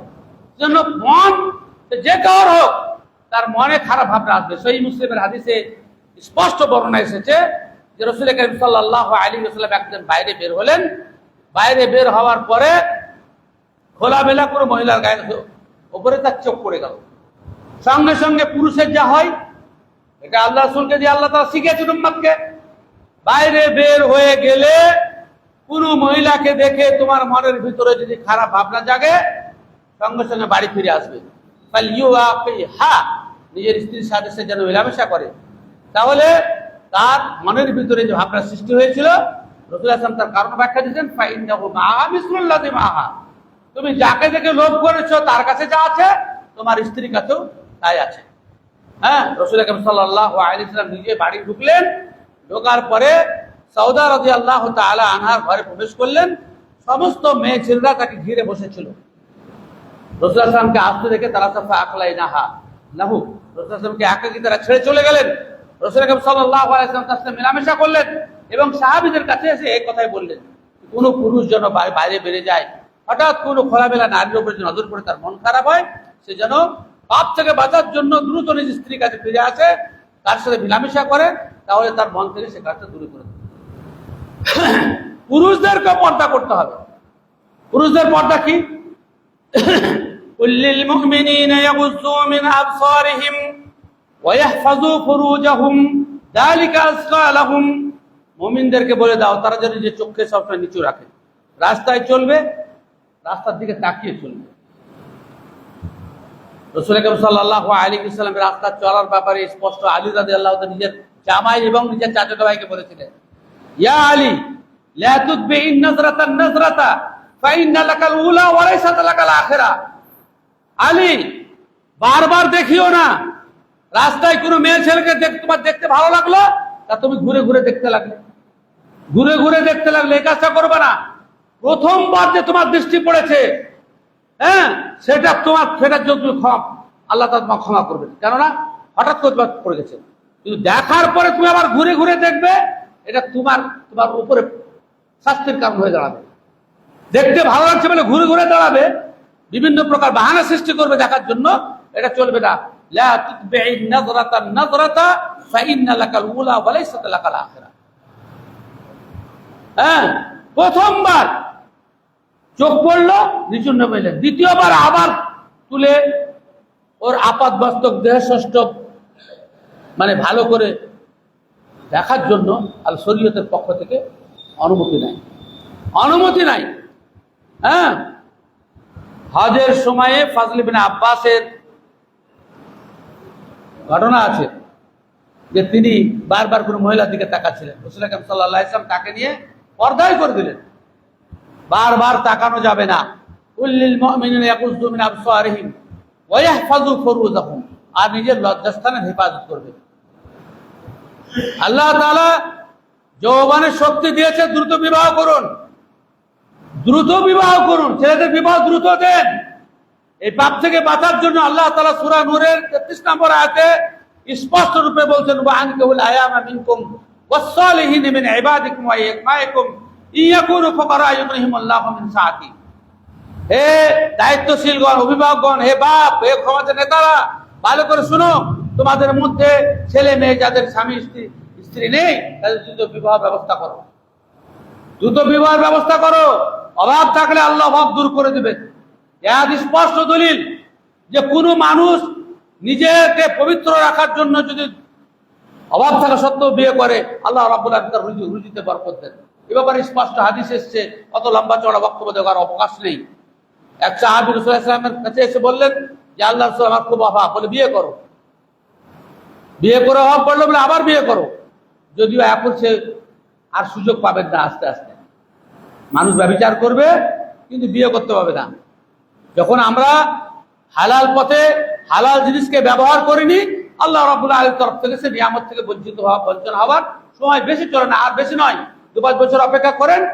ইউসিসি কিছু কিছু রাষ্ট্রে রাজ্যে চালু হয়েছে, আমাদের এখানে খুব দ্রুত চালু করবে এবং একাধিক বিবাহ টোটালি বন্ধ হয়ে যাবে, জেল হয়ে যাবে, মেলা কিছু ঘটবে। তো আমরা আল্লাহ নিয়ামতকে কদর করিনি, আমরা ব্যভিচার করেছি, হারাম পথে চলেছি, পর্দা করিনি, শরীয়ত মানিনি, আল্লাহ রাব্বুল আলামিন সেই নিয়ামতটাকে আমাদের কেড়ে নিয়েছে। ইন্নাল্লাহা লাম ইয়াকুম মুগায়্যিরান নি'মাতান আন'আমাহা আলা কওমিন হাত্তা ইউগায়্যিরু মা বিআনফুসিহিম। কোন জাতিকে আল্লাহ কোন নিয়ামত দিলে সেটাকে যতক্ষণ পর্যন্ত অপরাধ না করে, আল্লাহ রাব্বুল আলামিন সেই নিয়ামতকে কেড়ে নেন। শুধু চোখ নিচু করে রাখবে ছেলেরা তা নয়, মেয়েদেরকেও চোখ নিচু করে রাখতে হবে। যদিও আজকাল সোশ্যাল মিডিয়ার দৌলতে ল্যাংটা মেয়েদেরকে দেখা এখন সহজ ব্যাপার। আগে তো সিনেমা হলে যেতে হতো বা আরো কোথাও যেতে হতো, এখন মসজিদের মৌলবি সাহেব হোক আর মাদ্রাসার মাওলানা সাহেব হোক, এখন আর মোবাইলের মাধ্যমে ল্যাংটা উলঙ্গ মেয়েদেরকে দেখা এখন গুনার কাজ নয়, এখন আমাদের জন্য হালাল হয়ে গেছে। আর শয়তান সে সমস্ত পোস্টগুলোকেই বেশি বেশি করে সামনে নিয়ে আসে, যাতে করে আমরা ব্যভিচারে লিপ্ত হই এবং অন্যায় পথে আমরা চলি, অন্যায় পথে চলি। মেয়েদেরকেও নজর নিচু রাখতে হবে, মেয়েদেরকে ওয়াকুল্লিল মুমিনাতি ইয়াগযুযনা মিন আবসারিহিন্না ওয়া ইয়াহফাযনা ফুরুজাহুন্না। রাসূল আকরাম সাল্লাল্লাহু আলাইহি ওয়াসাল্লাম বলেছেন, মাইয়াজমাল্লি মা বাইনা লিহিয়াইহি ওয়া মা বাইনা রিজলাইহি আযল্লাহুল জান্নাহ। যে ঠোঁটের দুই মাঝের জিনিস জিহ্বা এবং দুই উরুর মধ্যেকার জাঙ্গের মধ্যেকার যে জিনিস লজ্জাস্থান, সারাঙ্গা, স্ত্রীলিঙ্গ পুরুষ লিঙ্গ, একে যে সুরক্ষিত রাখবে তার জান্নাতে নিয়ে যাওয়ার দায়িত্ব আমি নিলাম, রাসূল আকরাম সাল্লাল্লাহু আলাইহি ওয়াসাল্লাম বলেছেন।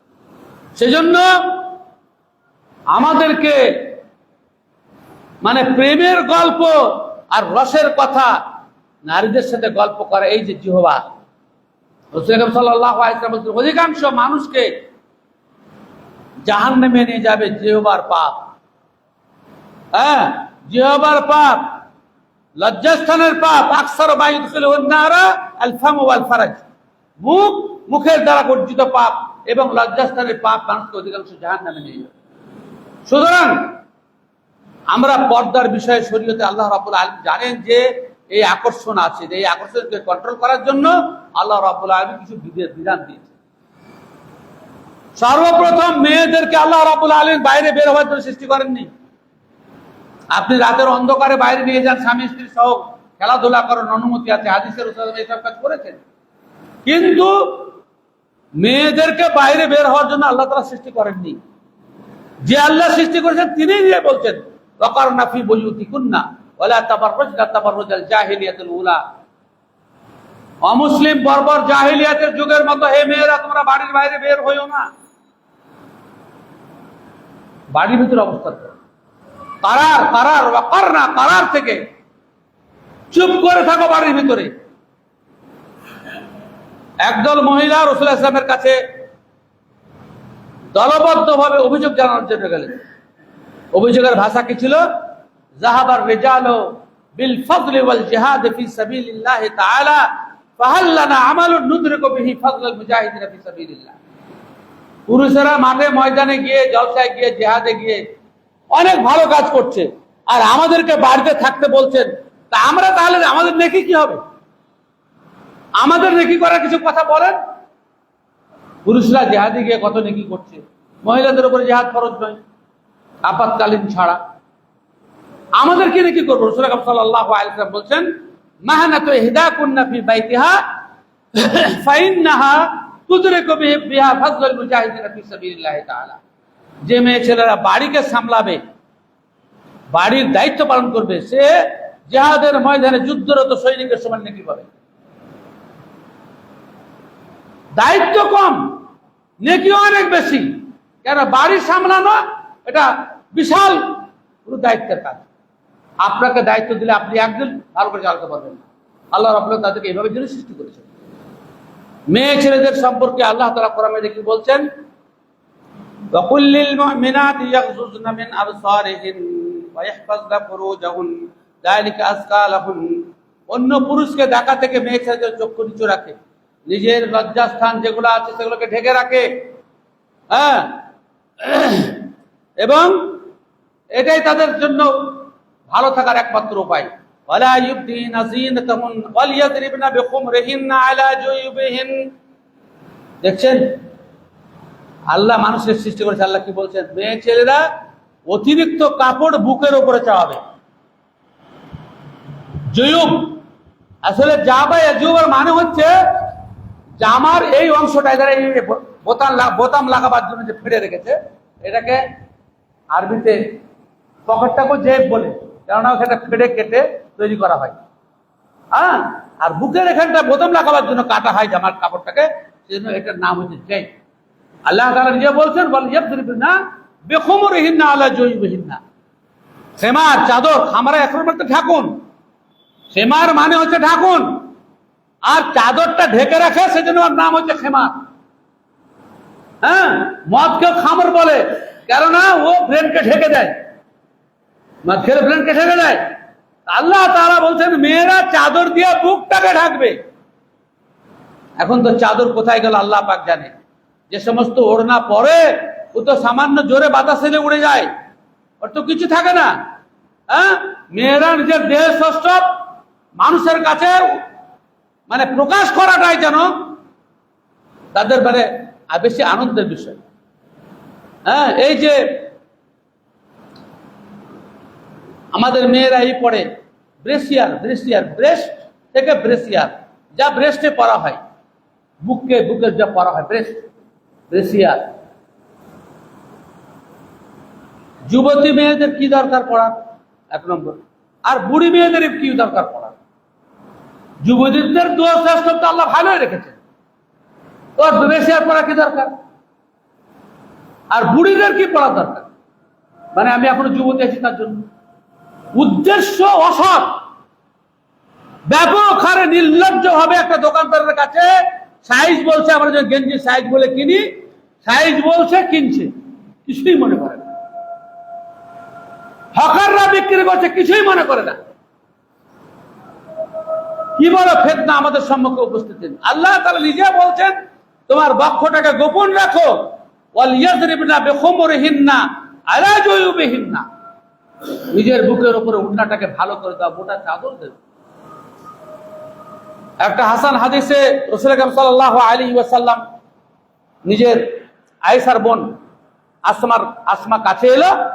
তো আসমা আবু বকরের বিটি, তার গায়ে পাতলা ওড়না ছিল।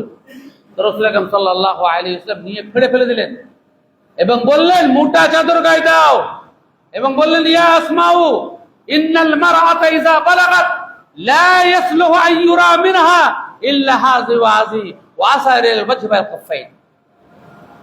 বললেন যে বোন, কোন মেয়ে ছেলে যখন কুমারী হয়ে যাবে তার শরীরের কোনো অংশ যেন না দেখা যায়, হাত আর চেহারা ছাড়া। এটা বাপ ভাইদের জন্য, না তো হাত আর চেহারা পর্যন্ত অন্য পুরুষের জন্য না যায়। ইল্লা আসারা ইলাল ওয়াজহি ওয়াল কাফাইন। আল্লাহ তাআলা তারপরে বলছেন ওয়ালা, কোথায় আযান হচ্ছে, ওয়ালা ইউবদিনা যিনাতাহুন্না ইল্লা লিবুলাতিহিন্না।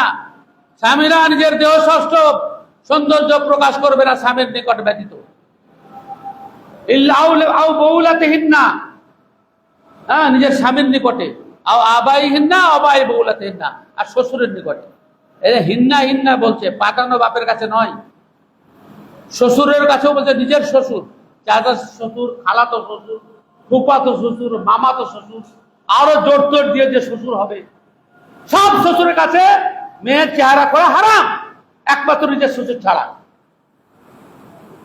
হারাম, একদম পরিষ্কার। আল্লাহ নিজে নির্দেশ দিয়েছেন, ওয়ালা ইউযরিবনা আও আবাইহিন্না আবাই বুলাতিহিন্না আও ইখওয়ানিহিন্না, নিজের ভাই, চাচাতো মামাতো খালাতো ভাই যাদের সাথে বিবাহ হালাল, এদের কাছেও চেহারা খোলা যাবে না, তাদের ছেলেদের কাছে খোলা যাবে না।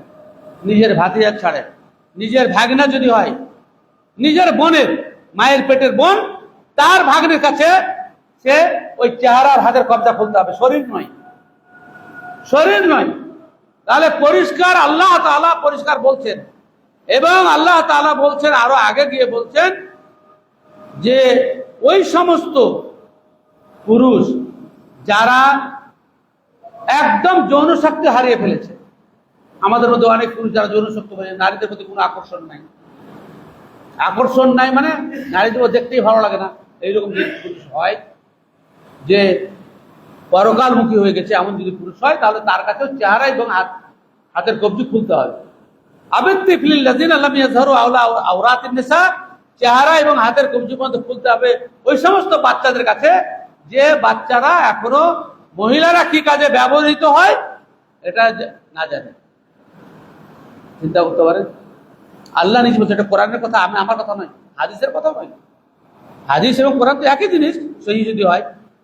আল্লাহ নিজে বলছেন ওই বাচ্চারা, যে বাচ্চারা মেয়েদের সম্পর্কে কোনো ধারণা নেই, এদের কাছে শুধু হাত আর চেহারা খুলতে পাওয়া যাবে। ভাইদের সামনে মাথা উদাম করতে পাওয়া যাবে না, বুক উদাম করতে পাওয়া যাবে না, শরীরে দেহ সষ্টব ঢেকে রাখতে হবে। এখন আমাদের সমাজে ভাই বোনে ব্যভিচার ব্যাপক আকারে ধারণ করেছে, যার খবর আমরা রাখি না। একই ঘরে শুতে দেওয়া, যুবতী মেয়েদেরকে একই ঘরে পড়াশোনা করা, একই ঘরে সবকিছু করা। শয়তান, আপনাকে আগে বলেছি, লা ইয়াখলুওয়ান্না রাজুলুম বিমরাআতিন ইল্লা কানা সালিসুহুমা শাইতান। পর্দা করতে হবে, এটা শরীয়তের নির্দেশ। শেষকালে আল্লাহ তাআলা কি বলছেন? কি হলো গো, পালিয়েছেন কেন? হ্যাঁ, সব বুড়া কটা পালিয়েছে মানে?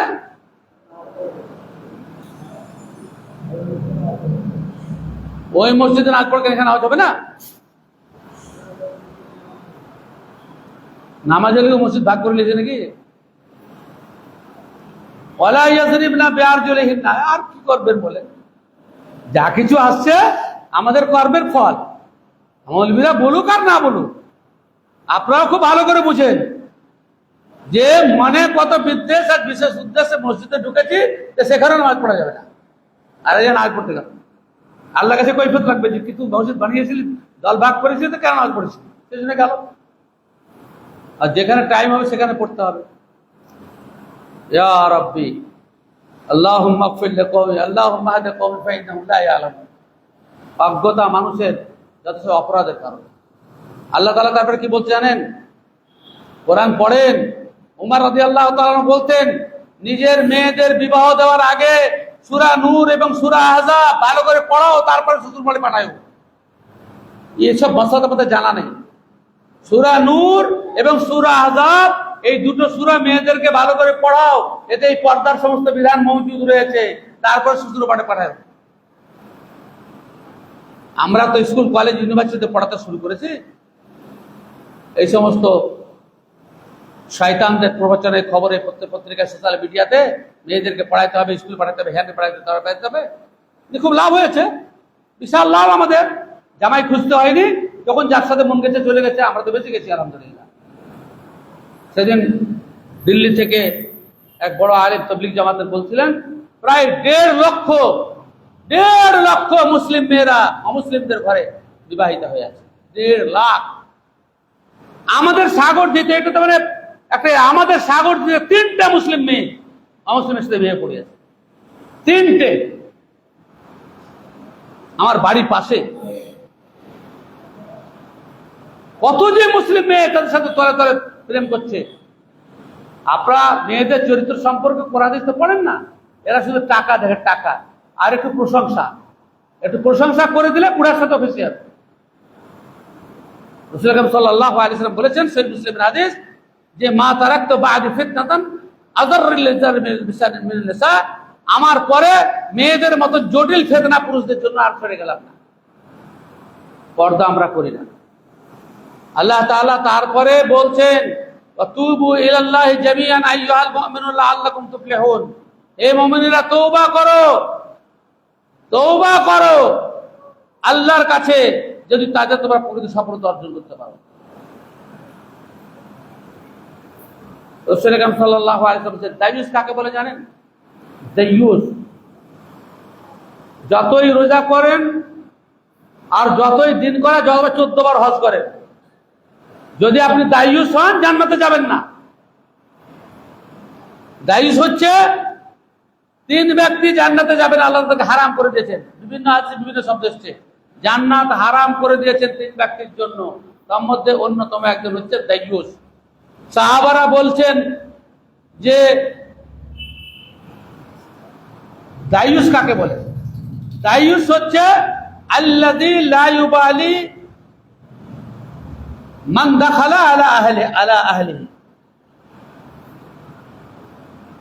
যে ব্যক্তি পরপুরুষের বাড়িতে অনুপ্রবেশ সম্পর্কে তার কোনো টেনশন নাই, যে আসলো ঢুকলো, চাচি খালা মা ফুফু বলে, আর বাড়ির দায়িত্বশীল, ওকে কিছুই মনে হয় না যে এই পুরুষের কাছে পর্দা করা উচিত কিনা। আল্লাযী লা ইউবালি মান দাখালা আলা আহলিহি, সে জান্নাতে যাবে না। কিয়ামতের দিন স্বামী স্ত্রীর যা ঝগড়া হবে, জাহান্নামীরা একে অপরকে ঝগড়া করবে বিভিন্ন বিষয়ে, কিন্তু স্বামী স্ত্রীর ঝগড়া অত্যন্ত ভয়াবহ। কেন? একে অপরকে দোষারোপ করবে যে তোর জন্যই আমি জাহান্নামী, আর স্ত্রী বলে তোর জন্যই আমি জাহান্নামী। লাহাক্কুন তাখাসুমু আহলিন নার, কোরআনে আল্লাহ তাআলা বলেছেন জাহান্নামীদের একে অপরের সাথে ঝগড়া করাটা এটা একটা বাস্তব সত্য, যে একে অপরে ঝগড়া করবে।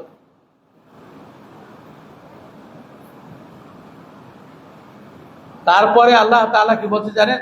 আর একটু আগে গিয়ে ফাইজা বালাগাল আতফালু মিনকুমুল হুলুম ফালইস্তাযিনু কামাস্তাযানাল্লাযিনা মিন ক্বাবলিকুম, তোমাদের ছেলেরা যখন বড় হয়ে যাবে, নিজের ছেলে, নিজের বেটা, নিজের পোতা, নিজের নাতি, ফাইজা বালাগাল আতফালু মিনকুম, তোমাদের এরা যখন বড় হয়ে যাবে, জওয়ান হয়ে যাবে, ফালইস্তাযিনু কামাস্তাযানাল্লাযিনা মিন ক্বাবলিকুম, বাড়ি ঢোকার আগে যেমন অন্য পুরুষরা অনুমতি চায়, অনুরূপ অনুমতি নিয়ে যেন বাড়িতে ঢুকে। নিজের ছেলে বাড়িতে ঢুকে, আমার বড় চাচা আব্দুর রহমান, মিডিয়া বড় লোক জানেন, মারা গেছেন অনেক আগে। একদিন ওনার সাথে আমি বাড়ি ঢুকছি ওনার, আমি তখন অবশ্য বেশ বড় ইয়াং আর কি। তো বাড়িতে ঢোকার আগে বাড়িতে তো কেউ নাই, ওনার স্ত্রী আর মহিলারা আছে। তো উনি বলছেন, আমি আব্দুর রহমান বলছি গো, বাড়ি ঢুকবো। নিজের বাড়িতে ঢোকার জন্য বলছেন, আমি আব্দুর রহমান বলছি, বাড়ি ঢুকবো কেন? যুবতী মেয়েরা আছে, আর নিজের স্ত্রী তো কোনো ব্যাপার নাই। সেই জন্য আল্লাহ তাআলা নিজে বলছেন ইয়া আইয়ুহাল্লাযীনা আমানু লা তাদখুলু বুয়ুতান গায়রা বুয়ুতিকুম হাত্তা তাস্তানিসু ওয়া তুসাল্লিমু আলা আহলিহা, তুমি যে ঘরে থাকো সেই ঘর ব্যতীত অন্য ঘরে, দেখেন আরবিতে গোটা মানে 7-8খান ঘর নিয়ে যে এরিয়া গোটা আছে সেটাকে দার বলে। আর আমাদের যেটাকে এক একটা রুমে আমরা বাস করি সেগুলোকে আরবিতে বাইত বলে, বাইত ঘর। তো বাড়িতে প্রবেশের সমান লা তাদখুলু বাইতান বায়ুতান ফি গায়রি বায়ুতিকুম, তুমি যে ঘরে বাস করো সে ঘর বাদ দিয়ে অন্য ঘরে প্রবেশ করতে হলে তোমাকে অবশ্যই অনুমতি দেওয়া 3 বার বলতে হবে, যাতে বাড়ির মেয়ে ছেলে সতর্ক সাবধান হয়ে যায়।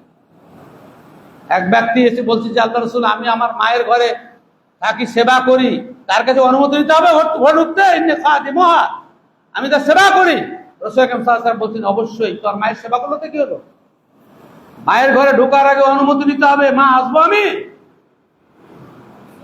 যখন আসতে বলবে তখন ঢুকতে হবে।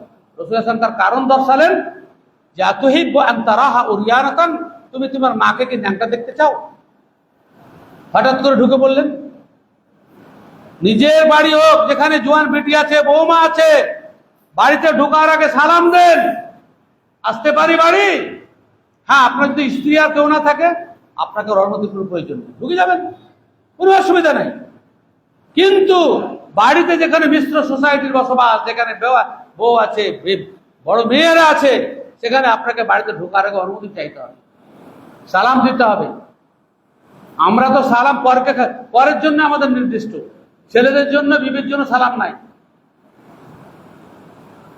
দেন, নিজের ছেলেদেরকে সালাম দেন, বাড়িতে ঢোকার সময় সালাম দেন, মৌলভী সাহেবদেরকে সালাম দেন, এটা ঠিক আছে।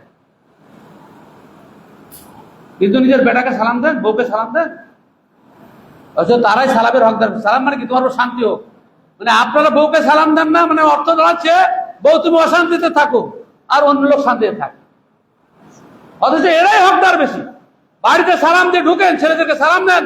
রাসূল হাসান ছোট বাচ্চাদেরকে সালাম দিতেন, ছোট বাচ্চা রাস্তায় খেলাধুলা করতো, তাদেরকেও সালাম দিতেন। সালাম একটা ভালো জিনিস। যেমন সালাম দেওয়া বন্ধ করে দিয়েছেন, এখন জয় শ্রীরাম বলা করেছে, ভালোই তো।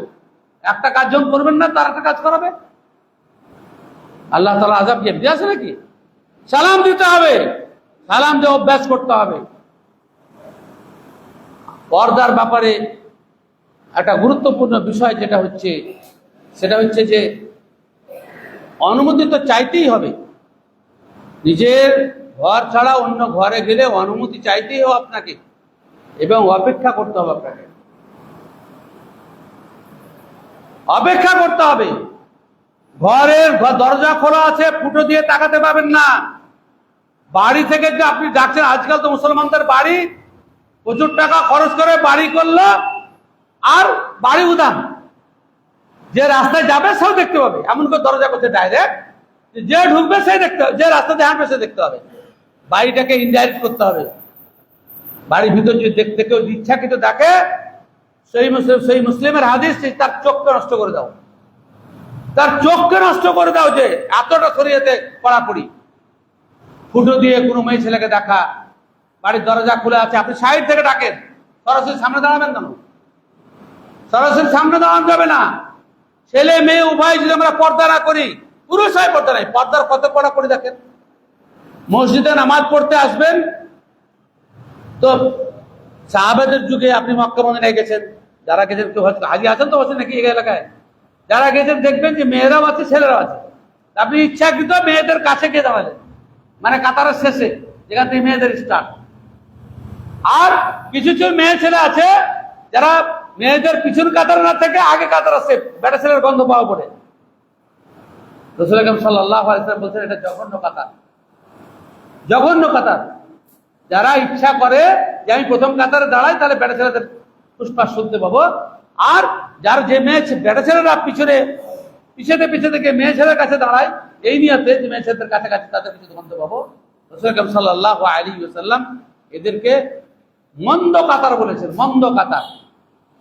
তাহলে মসজিদের মতন ব্যাপারেও কত সতর্ক। মেয়েদের মসজিদে আসার অনুমতি আছে ঠিকই, কিন্তু বাড়িতে যদি বারান্দা নামাজ পড়ে আর ঘরের ভিতরে নামাজ পড়ে, ওই নামাজটা উত্তম, যেটা একদম ঘরের ভিতরে নামাজ পড়ে, সেই বুখারী হাদিস। তাহলে পর্দার ব্যাপারে কত কড়াকড়ি আছে। আর আজকাল তো হিন্দু মুসলিম আর যত হাকার আসছে, কত সব একদম সদর ভাই। যত ফুচকা বিক্রেতা আসছে হিন্দুদের, আর আমাদের মুসলমান যুবতীদের কণ্ঠ না, গলার একদম কি বলে গো, আলজিব, গলার ফুটা পর্যন্ত দেখে ফেলছে, ওর সামনে গিলছে, ওর সামনে করছে। আর এই যে দায়ুস আমরা আছি, আমাদের মেয়েদেরকে আমরা কন্ট্রোল করতে পারি না। মাওরাও কন্ট্রোল করে না, বাপেরাও কন্ট্রোল করে না। কিয়ামতের দিন রাসূল আকরাম সাল্লাল্লাহু আলাইহি ওয়াসাল্লাম বলছেন যে দায়ুসের দুটো একসঙ্গে করছে। এক, যে যার বাড়িতে অন্য পুরুষের আসা যাওয়াকে খারাপ মনে করে না। আর একটা হচ্ছে আল্লাযী ইউকিররু ফি আহলিহিল খুবুস, যে নিজের পরিবারের ভিতরে অন্যায় অপকর্মকে প্রতিষ্ঠিত রেখেছে। চলা সম্ভব নয়। আমরা ছ ভাই, আমরা কেউ কারোর স্ত্রীকে দেখতে পাই না, কেউ কোনো ভাইয়ের স্ত্রী দেখতে পাই। ভাতিজাদের অনেক বিয়ে হয়েছে, কারোর স্ত্রীকে আমরা দেখিনি, এখন পর্যন্ত দেখেছি, কোনো চান্সই নাই। আমি তো শ্বশুর, বড় শ্বশুর, কোনো চান্স নাই। আসে, মুখ ডেকে আসে, সালাম করে, চাচা কেমন আছেন, এতটুকু কথা বলা যায় শরীরে যেটা অনুমতি আছে। হ্যাঁ, মেয়েদের যে কথাটা বলার অনুমতি আছে মিষ্টি সুরের লয়, মেয়েদের কথাও ফরজে পর্দা। আল্লাহ তাআলা পরিষ্কার ভাষায় বলছে, দেখছেন নামাজের মতন জায়গাতে কিছু দলিল বোঝার চেষ্টা করেন। মেয়েদের যদি মেয়েরা ইমাম হয় কিংবা মেয়েরা যদি জামাতে থাকে, আর ইমাম সাহেব যদি কিছু ভুলে যায়, বেটা ছেলের লোকমা দিল না, মেয়ে ছেলের লোকমা যদি জানা থাকে কি বলে লোকমা দেবে? ও নিজের উল্টে এভাবে বাড়ি দেবে, কথা বলতে হবে না। কঠিন ব্যাপার তো, সুবহানাল্লাহ বলতে হবে না? বেটা ছেলেরা সুবহানাল্লাহ বলবে, মেয়েদের সুবহানাল্লাহ বলতে হবে না। যেহেতু কণ্ঠস্বর মেয়েদের পর্দা, মিষ্টি সুরে হয়ে গেলে ইমাম সাহেবের মন খারাপ হতে পারে। আল্লাহ তাআলা কোরআনে নিজে বলছেন,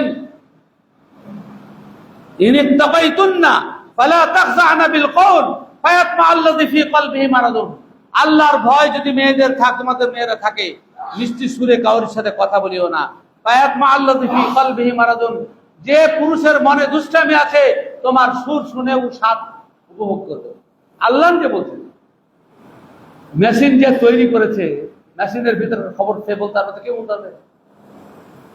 আল্লাহ মেশিন তৈরি করেছে, আল্লাহ ভালো করে জানেন। আল্লাহ পরিষ্কার ভাষায় বলছেন যে মেয়ে ছেলেদের মিষ্টি গলাতে পুরুষের মনের ভিতরে অন্তরাত্মা তড়পাতে থাকে, লাফাতে থাকে। যেমন ছেলেদের মিষ্টি গলাতে মেয়েরা কত তালিম ইলমের সাথে ফেসে গেল, কত তালিম ইলমের সাথে ফেসে গেল, কত মৌলবীর সাথে ফেসে গেল। সে সুর করে গজল গাহা আল্লাহ রাসূল পছন্দ করেননি। আমাদের দেশে যে গজল, গজল শব্দটা তো প্রেমের গান, আরবি গজলের মানে হচ্ছে প্রেমের গান। এই গজল গাওয়া মৌলবী তালিমটা করে না, বেশি বেশি কোরআন মুখস্থ করবে না, গজল মুখস্থ করবে। আর এটা আল্লাহর সন্তুষ্টির জন্য তো নয়, এটা মেয়েদেরকে সন্তুষ্ট করার জন্য সুর। হাসান বিন সাবিত রাদিয়াল্লাহু তাআলা আনহু একবার উট ডাকিয়ে নিয়ে যাচ্ছেন, আর ওপরে সব মহিলারা আছে, সহিহ বুখারী হাদিস।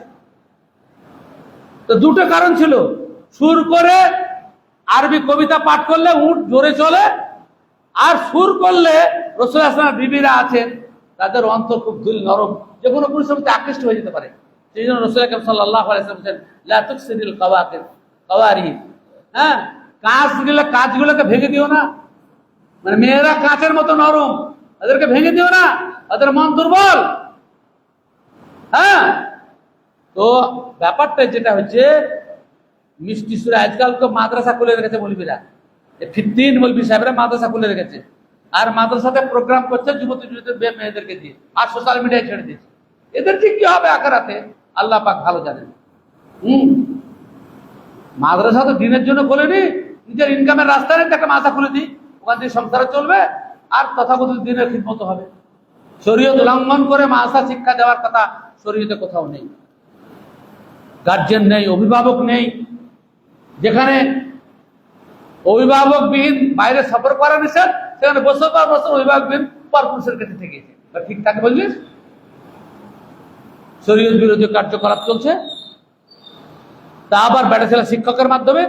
আর মক্তবের কথা তো বাদই দিলাম, ও তো আল্লাহ জানে, ওখানে ছাত্রী এবং শিক্ষকের মধ্যে দূরত্ব থাকে 1 ফুটের থেকে কম। বড় বড় ছাত্রীরা পড়তে আসছে, কত যে লন্ডভন্ড। শরীয়তের আইন মানবেন না, কেলেঙ্কারি হবে। এর জন্য দোষারোপ নিজেকে করতে হবে, পরকে নয়। আর একটা বড় পাপ আমাদের সমাজে যেটা হচ্ছে, সেটা হচ্ছে, শেষ করে দেবো, পর্দা সম্পর্কে বলতে গেলে আর খুঁটিনাটি বিস্তারিত বর্ণনা করতে রাত পার আর্ধেকের বেশি পার হয়ে যাবে, এত দলিল আছে বিষয়ে। আর সেই বুখারী হাদিসে রাসূল সাল্লাল্লাহু আলাইহি ওয়াসাল্লাম বলেন, ইয়াকুম আদ-দুখুল আলা নিসা, মেয়ে ছেলেরা যেখানে থাকবে সেখানে প্রবেশ করবে না। বুখারী হাদিস, মেয়ে ছেলেদেরকে প্রবেশ করিও না। এক সাহাবী উঠে বলছেন, আল্লাহ রাসূল,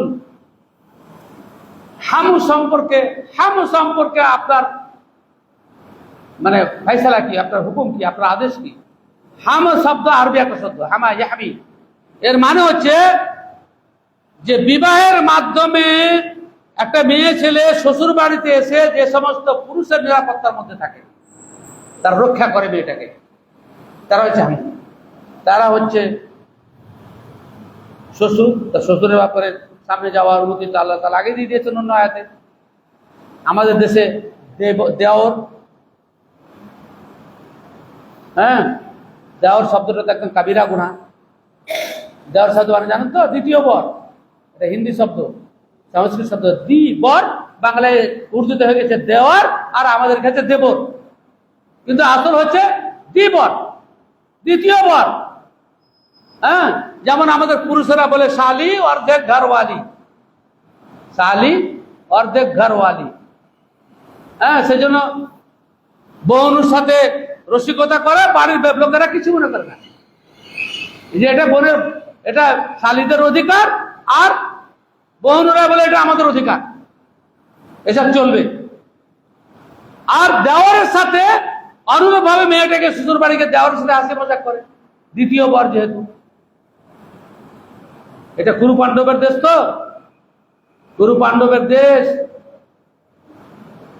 অর্জুন তীর মেরে দ্রৌপদীকে নিয়ে আসেনি, মাকে বলেছিল যে আমরা একটা নিয়ে যাবে, তোরা 5 জনায় ভাগ করে খা। তো পরস্পর ওরা মানে দ্রৌপদীকে ভোগ করতো, আপনারা ইতিহাস জানেন।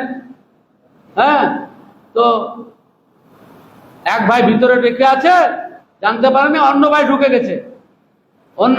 গেছে, বুঝতে পারেনি। ওদের সিস্টেম ছিল যে ভাই ঢুকবে বাইরে জুতো থাকবে, জুতো থেকে বুঝতে পারবে ভিতরে লোক আছে। কিন্তু কুকুর নিয়ে পালিয়ে গেছিল, জুতো মানে জুতো ছিল না, ভিতরে ঢুকে পড়েছে। খুব অপমান তো বদ্ধ করে দিল কুকুরের জন্য, যেন তোদের এই অবস্থা, তোদের এই সহবাসের কথা সবাই যেন দেখতে পায়, সেই জন্য কুকুরের অবস্থা। হিন্দুদের ফতোয়া, এটা হিন্দুদের ফতোয়া। তো সেখান থেকে আমাদের দেওয়াররা হচ্ছে আমাদের অধিকার, দ্বিতীয় বর। আল্লাহ সাল্লাল্লাহু আলাইহি ওয়াসাল্লাম বলছেন, আল হামুল মাউতু, সেই বুখারী হাদিস। দেওর, ভাসুর ইত্যাদি যে পাড়াপড়শি আছে, যে শ্বশুর বাড়িতে এসে যেগুলো আপনজন পুরুষ হয়, এরা বলছে এরা মানে মালাকুল মউতের মতো। যেমন মৃত্যু থেকে ছাড় নেই, তেমনি এখানে ফেঁসে যাওয়া ছাড়া কোনো রাস্তা নাই। এত কাছাকাছি আসলে ফাঁসবে, এটা স্বাভাবিক কথা, হচ্ছেই তাই। সুতরাং পর্দার বিষয়ে আমাদেরকে সতর্ক থাকতে হবে, শ্বশুর বাড়ি গিয়ে সতর্ক থাকতে হবে। যুবতী মেয়েদেরকে দিয়ে জামাইকে খেতে দেওয়া যাবে না। শাশুড়ি নিজে দিবে, শ্বশুর দিবে, কিংবা তার স্ত্রী নিজে নিয়ে যাবে।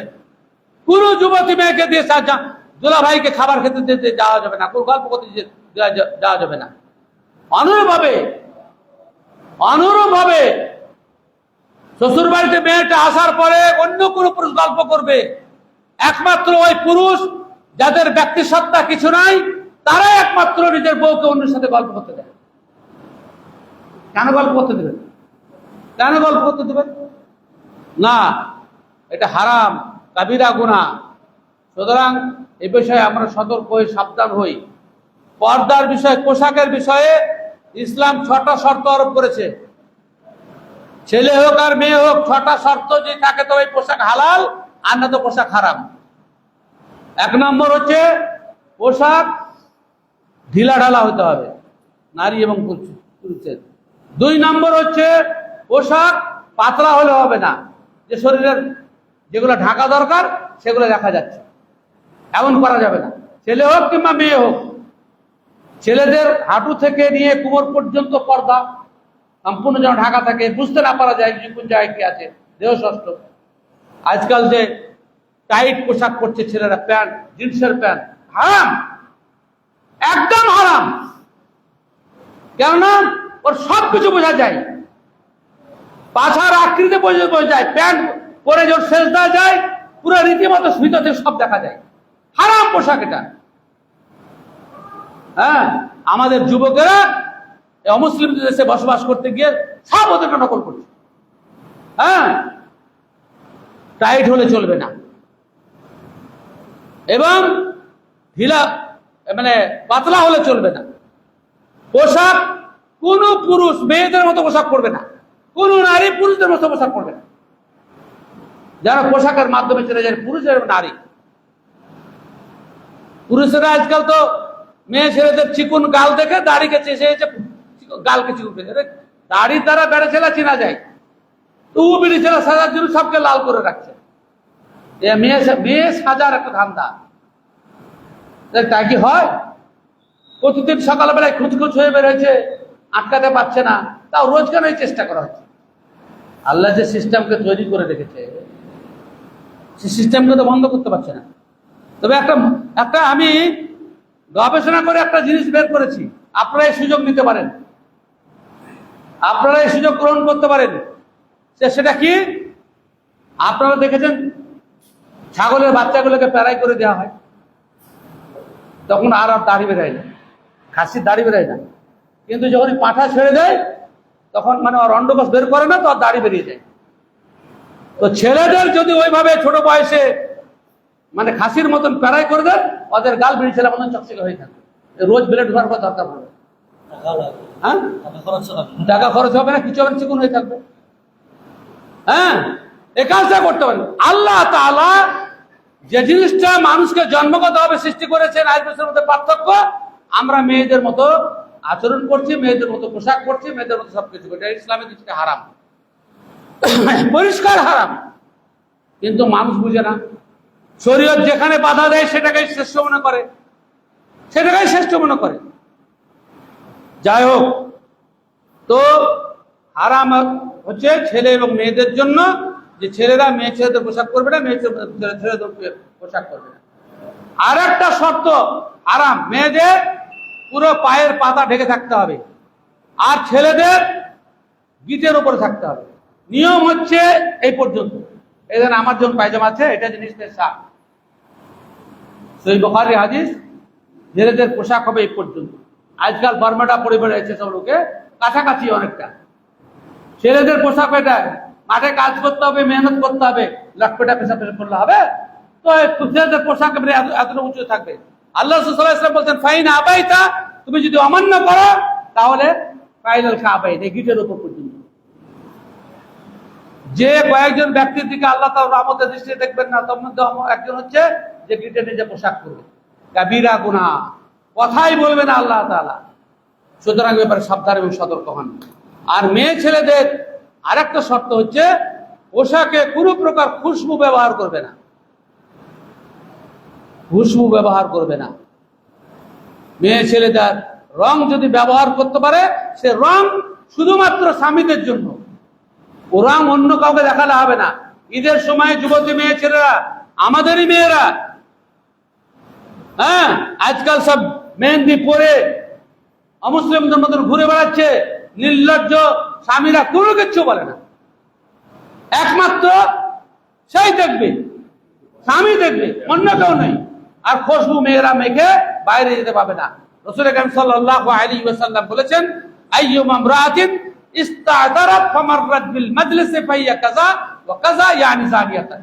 কোন মেয়ে ছেলে খুশবু লাগিয়ে যদি পুরুষদের পাশ দিয়ে যায়, তাহলে সে ব্যভিচারিণী, সে ব্যভিচারিণী, সে ব্যভিচারিণী। যেন ব্যভিচারে উৎসাহ প্রদান করছে সে। যদি মেয়ে ছেলে খুশবু মেখে বাইরে, খুশবু স্বামীর ঘরে মাখতে হবে, কিন্তু অন্য পুরুষের কাছে গেলে যাবে না। হ্যাঁ, যাই হোক, পর্দা সম্পর্কে আরো অনেক কথা আছে, দলিলের শেষ নাই। হ্যাঁ, এই ব্যাপারে শরীয়ত যেহেতু এই ব্যাপারে কড়াকড়ি করেছে, হ্যাঁ, তো আপনি সৌদি যান, তারা তো আপনাদের থেকে, আমাদের থেকে অনেক উন্নত, ওখানে কোনো অসুবিধা হয় না। আমাদের মেয়ে ছেলে তো আলহামদুলিল্লাহ, তারা তো ওইভাবে বেড়ায় না, তাদের কোনো সমস্যা নেই। কোনো সমস্যা নেই, আলহামদুলিল্লাহ। সকলে বরং এতে ভালো থাকবে, নজর লাগবে না। আর একটা কথা বলে শেষ কথা বলছি, শেষ কথা, গোপন কথা, খুব রহস্যময় কথা। সেটা হচ্ছে এর ক্ষতিকর দিকটি। ধরুন আমার স্ত্রী বাইরে গেছে, আমি দেখতে যেমন তার চেয়ে সুন্দর পুরুষ দেখতে, চারদিক থেকে সব দিক থেকে অর্থ দিক থেকে সুন্দর একটা পুরুষকে দেখবে, অটোমেটিক প্রত্যেকটা মানুষ ভালো জিনিসের দিকে আকৃষ্ট হয়। সেই জন্য রাসূলুল্লাহ সাল্লাল্লাহু আলাইহি ওয়াসাল্লাম বলেছেন সবসময় নিচের দিকে তাকাও, ওপর দিকে নয়। স্ত্রী অনুরূপভাবে স্বামী বাইরে গেল কোন সুন্দর রমণীকে দেখলো, আর সহবাসকালীন স্বামী বা স্ত্রী উভয়ের ভাবনা চলে গেল ওই পুরুষের দিকে, যে ওটা হলে ভালো হতো, এরকম যে খেয়াল আছে, সন্তান ওই চরিত্রের হবে। ভালো মানুষের সন্তান খারাপ হয়ে যাচ্ছে যদি আপনার ভাবনা, এটা একদম সহি হাদিস দ্বারা প্রমাণিত, যদি আপনার সহবাসকালীন ভাবনা বা অন্য সময় ভাবনা যদি অপর পুরুষ এবং নারী স্বামী স্ত্রী উভয় কাউরি থাকে, তাহলে ছেলের চরিত্র ওই পুরুষের মতো হয়ে যাবে। কত বড় ভয়ঙ্কর শাস্তি! সেজন্য আমরা অন্য কোনো মহিলার দিকে তাকাবো না। খারাপ ভাবনা আসলে সঙ্গে সঙ্গে আল্লাহর কাছে ইস্তেগফার করব, যতদূর সম্ভব আমরা বাড়িতে অবস্থান করব। রাসূল আকরাম সাল্লাল্লাহু আলাইহি সাল্লাম বলতেন, সালামাতুর রাজুলি ফি ফিতনাতি আইয়ালজুমা বাইতা, একটা মানুষের নিরাপত্তা নির্ভর করছে ফিতনার যুগে সে বাড়িতে অবস্থান করবে। মোড়ে মোড়ে বসবেন না, মোড়ে মোড়ে বসা কাবিরা গুনাহ, আল্লাহ রাসূল 14 বার নিষেধ করেছেন বুখারী হাদিসে, মোড়ে বসা নিষেধ। 3টি কারণে মোড়ে বসতে পাবেন। সাহাবারা বলেছেন আমাদের খুব প্রয়োজন আছে আমরা আলোচনা করব 3টি কারণে। এক হচ্ছে সালামের উত্তর দেবে, নজরকে নিচু রাখবে, অন্য কোনো মেয়ের দিকে তাকাবে না। আর কোনো মানুষের সাহায্যের দরকার হলে, বোঝা যে কোনো বিপদে পড়েছে সাহায্য করে, 3টি কারণ যদি কাজ করেন তাহলে অনুমতি আছে। কড়া শর্ত হচ্ছে নজরকে নিচু দিতে রাখবে। কোনো মেয়েকে আসলে সঙ্গে সঙ্গে নিজে প্রযোগ, এটা হয়? আমরা তো ভালো করে তো দেখি, ভালো করে শয়তান দেখায় ইচ্ছা না থাকলেও। সুতরাং আমরা এই ব্যাপারে সাবধান এবং সতর্ক থাকবো। আল্লাহ রাব্বুল আলামিন আলেম ওলামা সহ আমরা যারাই আছি, শরীয়তের যে পর্দা সেটা মেনে চলার আল্লাহ রাব্বুল আলামিন আমাদেরকে তৌফিক দান করেন। অনেক ত্রুটি হয়েছে, অনেক অন্যায় আমাদের হয়ে গেছে, আল্লাহর কাছে ক্ষমা চাই। তুবু ইলাল্লাহি জামিআন আইয়ুহাল মুমিনুন লাআল্লাকুম তুফলিহুন। আল্লাহর কাছে ক্ষমা চাই, সঠিক পথে চলি, পর্দা করি। আর একটা কথা মনে পড়ে গেল, আমি বলছি পর্দা সম্পর্কে। আজকাল আপনার দিকে তো বোরকা পরা, বিশেষ করে হুগলিতে এই ফুরফুরা পন্থীদের যত আছে সব, বোরকা পরা মানে বিবাহিত মেয়ে। ফুরফুরা এদিকে আছে, নামাজ পড়লে কিছু করে বোরকা পড়তেই হবে। বোরকা নিজেকে সেভ করার জন্য, মানে প্রয়োজনে বাইরে গেলে অন্য পুরুষ না থাকে তার জন্য। বোরকা পেরেছি মানে বাইরে বের হইতে হবে। বোরকা বাইরে বের হওয়ার লাইসেন্স নয়, ভালো কথা বলছি। বোরকা বাইরে বের হওয়ার লাইসেন্স নয়। শপিং মলে যাবে, অমুক জায়গায় তমুক যাওয়া, এর জন্য বোরকা নয়। বিশেষ প্রয়োজনে যে বাইরে যায় তাহলে যেন আমি নিজেকে সুরক্ষিত রাখতে পারি, এর জন্য বোরকা মাথায় দিয়ে নিলাম মানে আমার জন্য আলাদা হয়ে গেল, সব পুরুষকে দেখবো, সবার সাথে গল্প করবো, এর জন্য বোরকা নাই। আর তারপরে তো এখন বোরকারও ডিজাইনের শেষ নাই। আল্লাহ খালাস